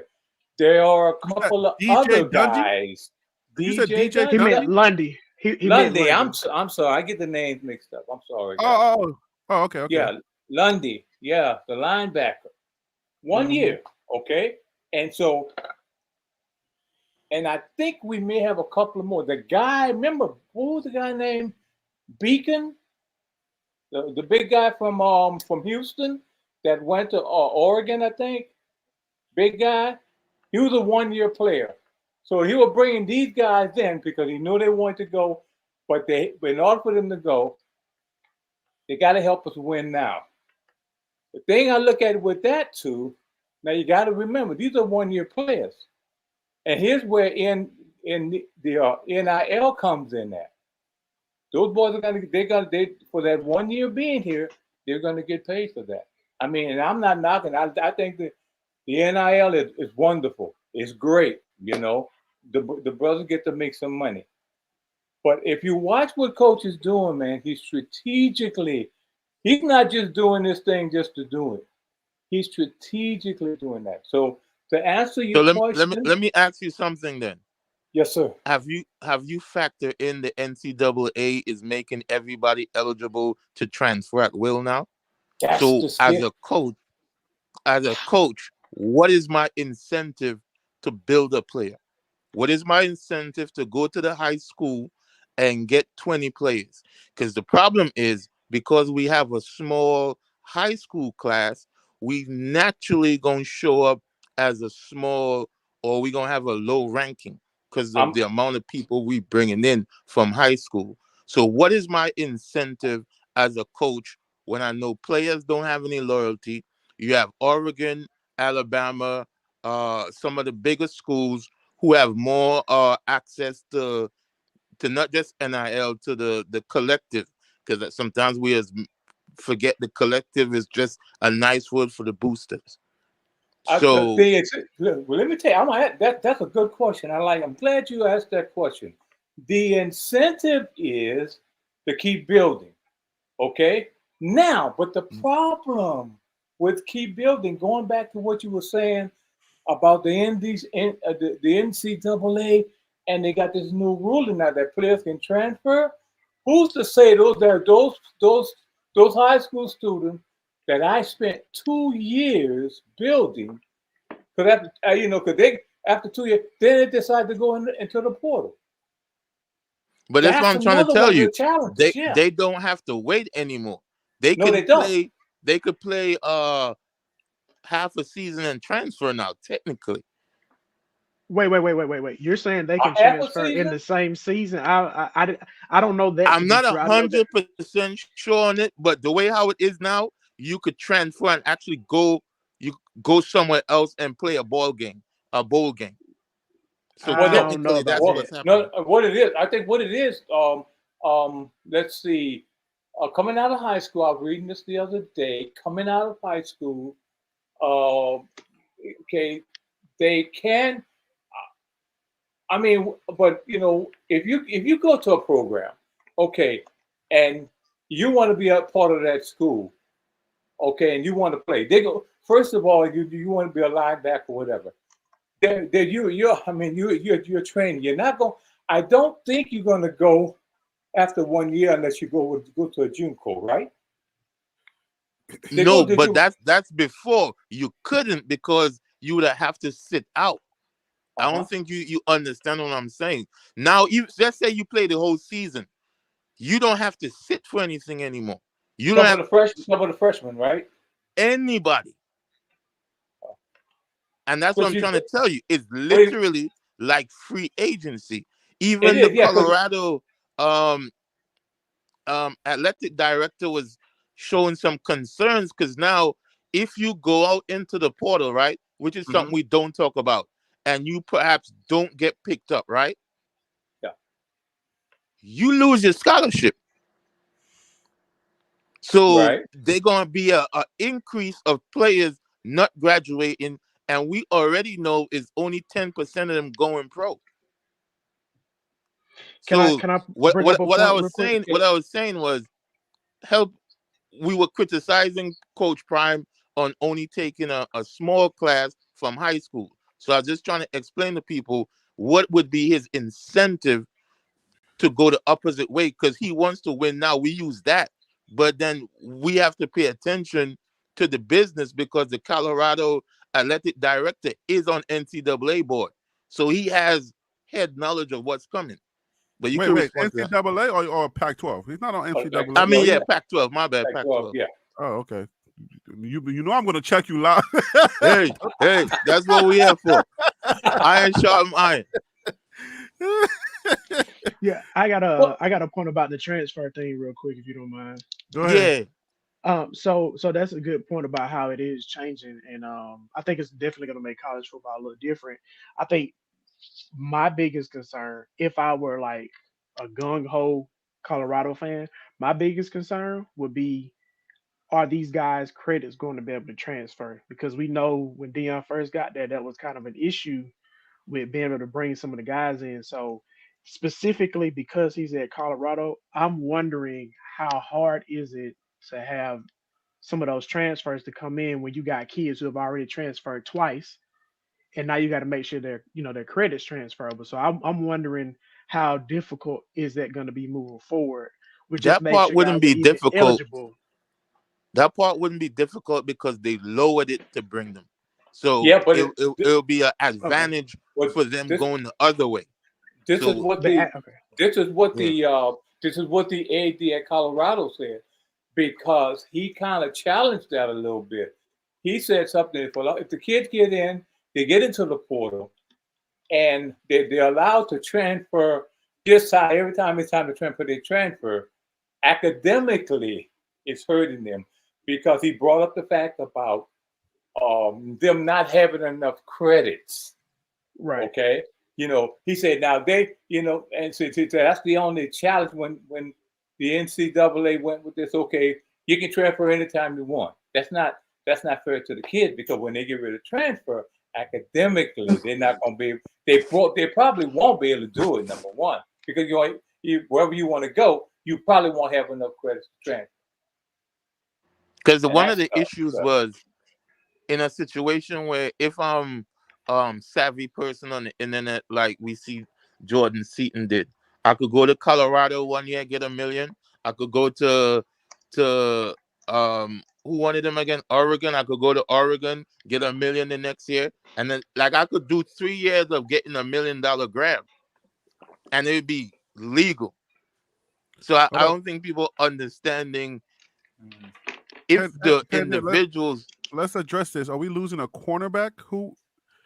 Carolina boy, I know you be trolling, but who are we losing as cornerback? Has anybody heard anything about us losing a cornerback? Man, he been trolling all day. He said Kamani Hey. was in the transfer portal. I don't know what he's saying, bro. Now we don't listen at him. Hey. Okay, I know he's trolling. Man, he been trolls, trolling. He be trolling all day, bro. Oh, okay. So if we're losing, okay, he's trolling. Somebody said he's trolling. All right, we didn't lose anybody. No, but if you guys hear anything while I'm on this live, because I can't search Colorado information on the wire when I'm doing the live. So now he had me searching the Cormani one, man. I was so upset. He said Kamani jumped in this portal. He told you Kamani. Man, I was there on the thing. I'm like, I opened up like 4 pages looking for it. I'm like, where's Kamani? Guys, when we're putting out good, wholesome information like this, you have people like that just up and just throw stuff in. They don't know. Hey, listen. Hey, can I chime in here for a second? Please do. Go ahead. Earlier, we were talking about how when in the new rules was going to affect CU and other teams going forward. It's relationships. Yeah. It's the relationships that you develop and the things that your relationship with not only the player, but that parent.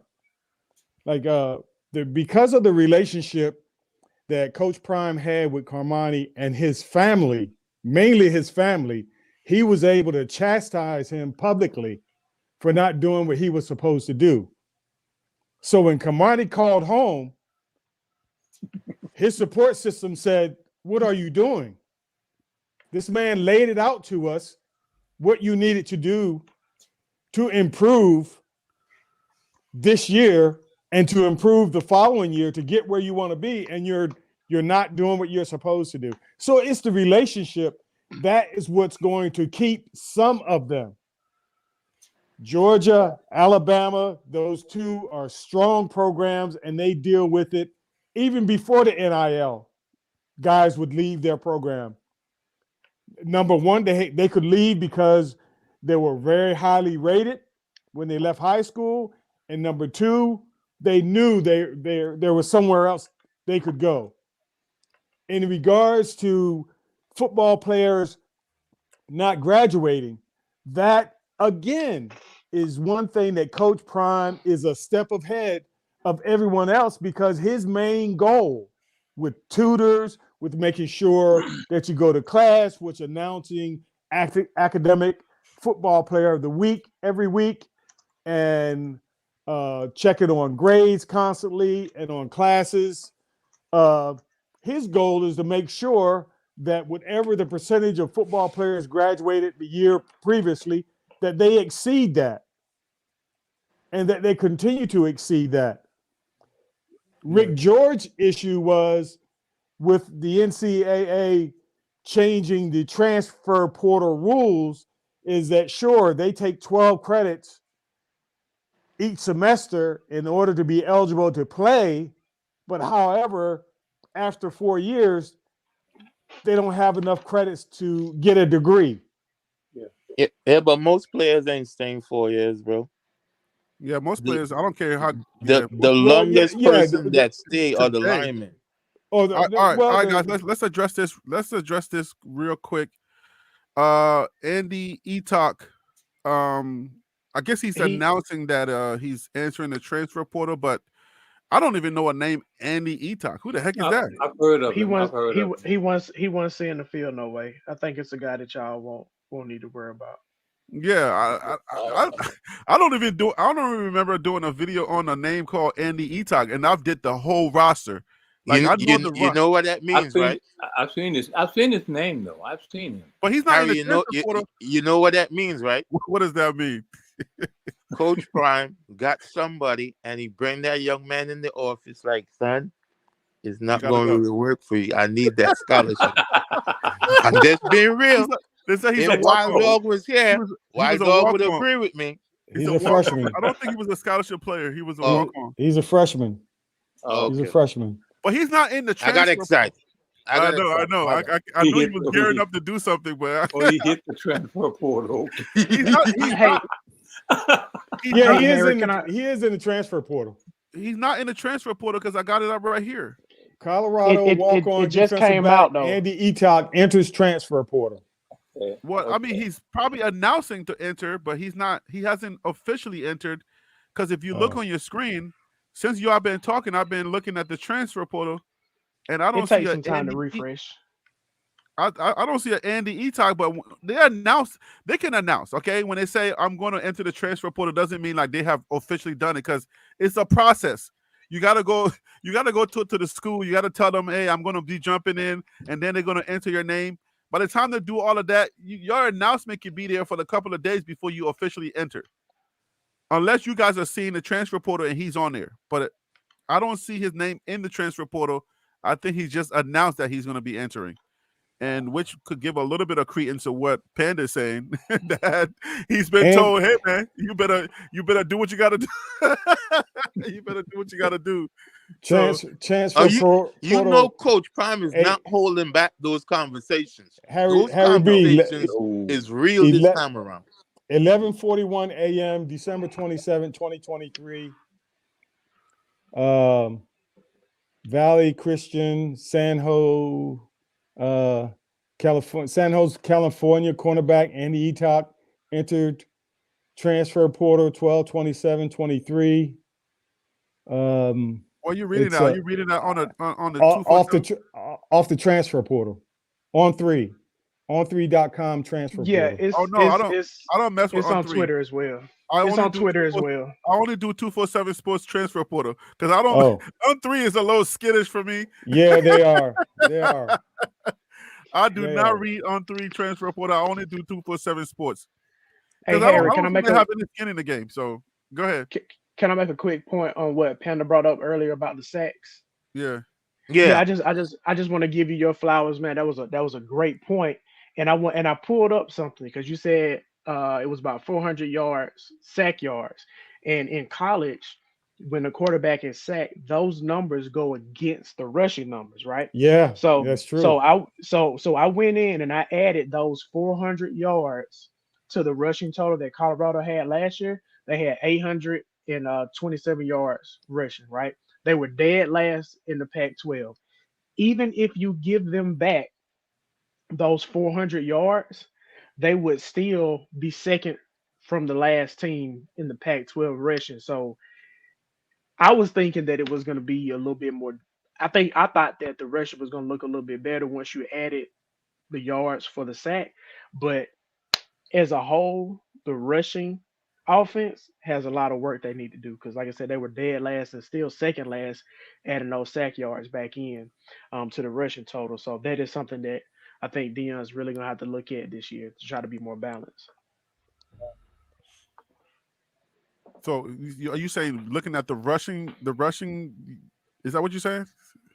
Right. So I added the 400 yards that Panda brought up for the sacks.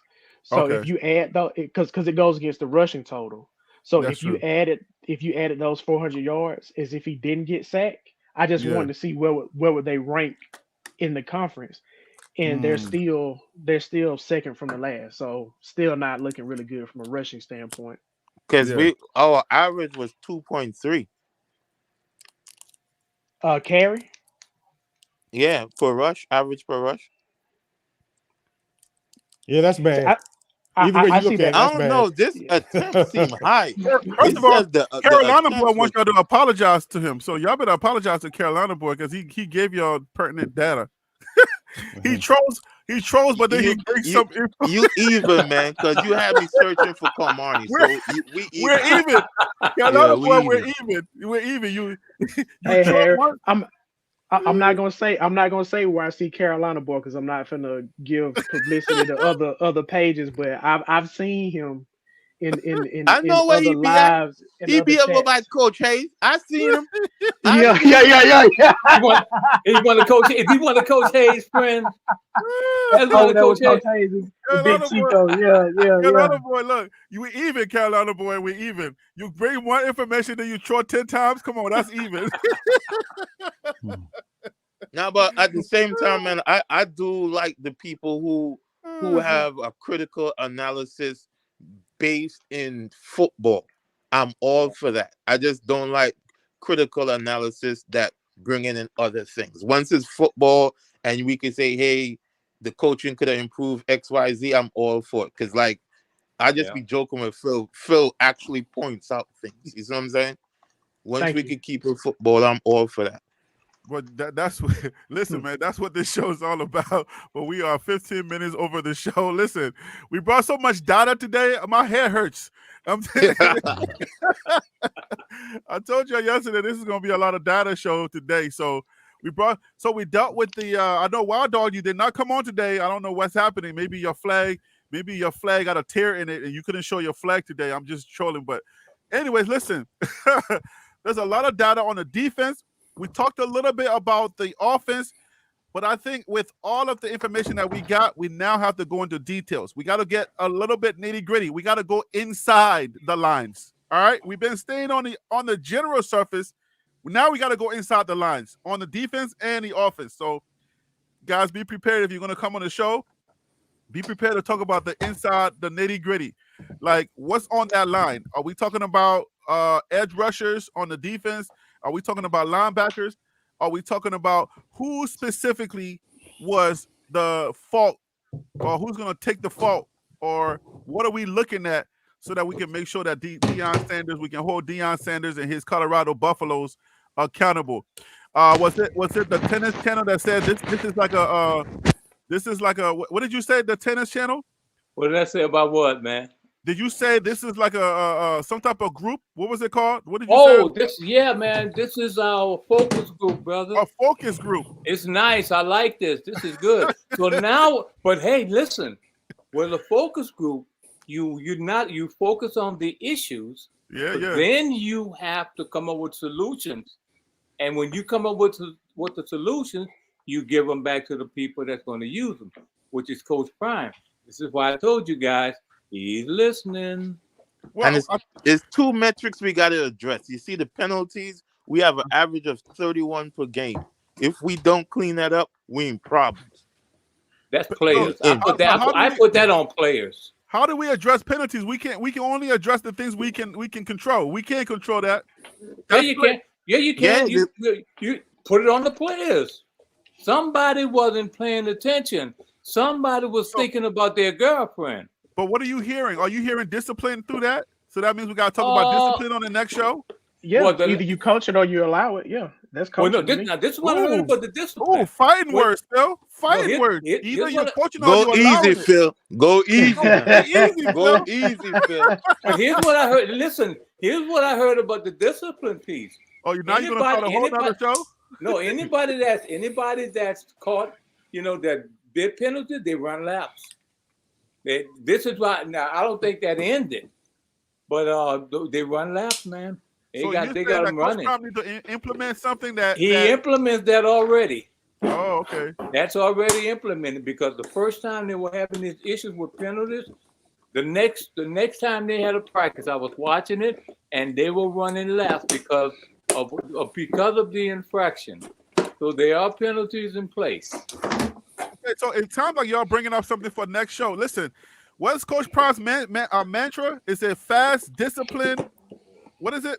Fast, discipline, educated. What are the things? I don't use smart because I ain't see it. Smart with discipline, character. Okay.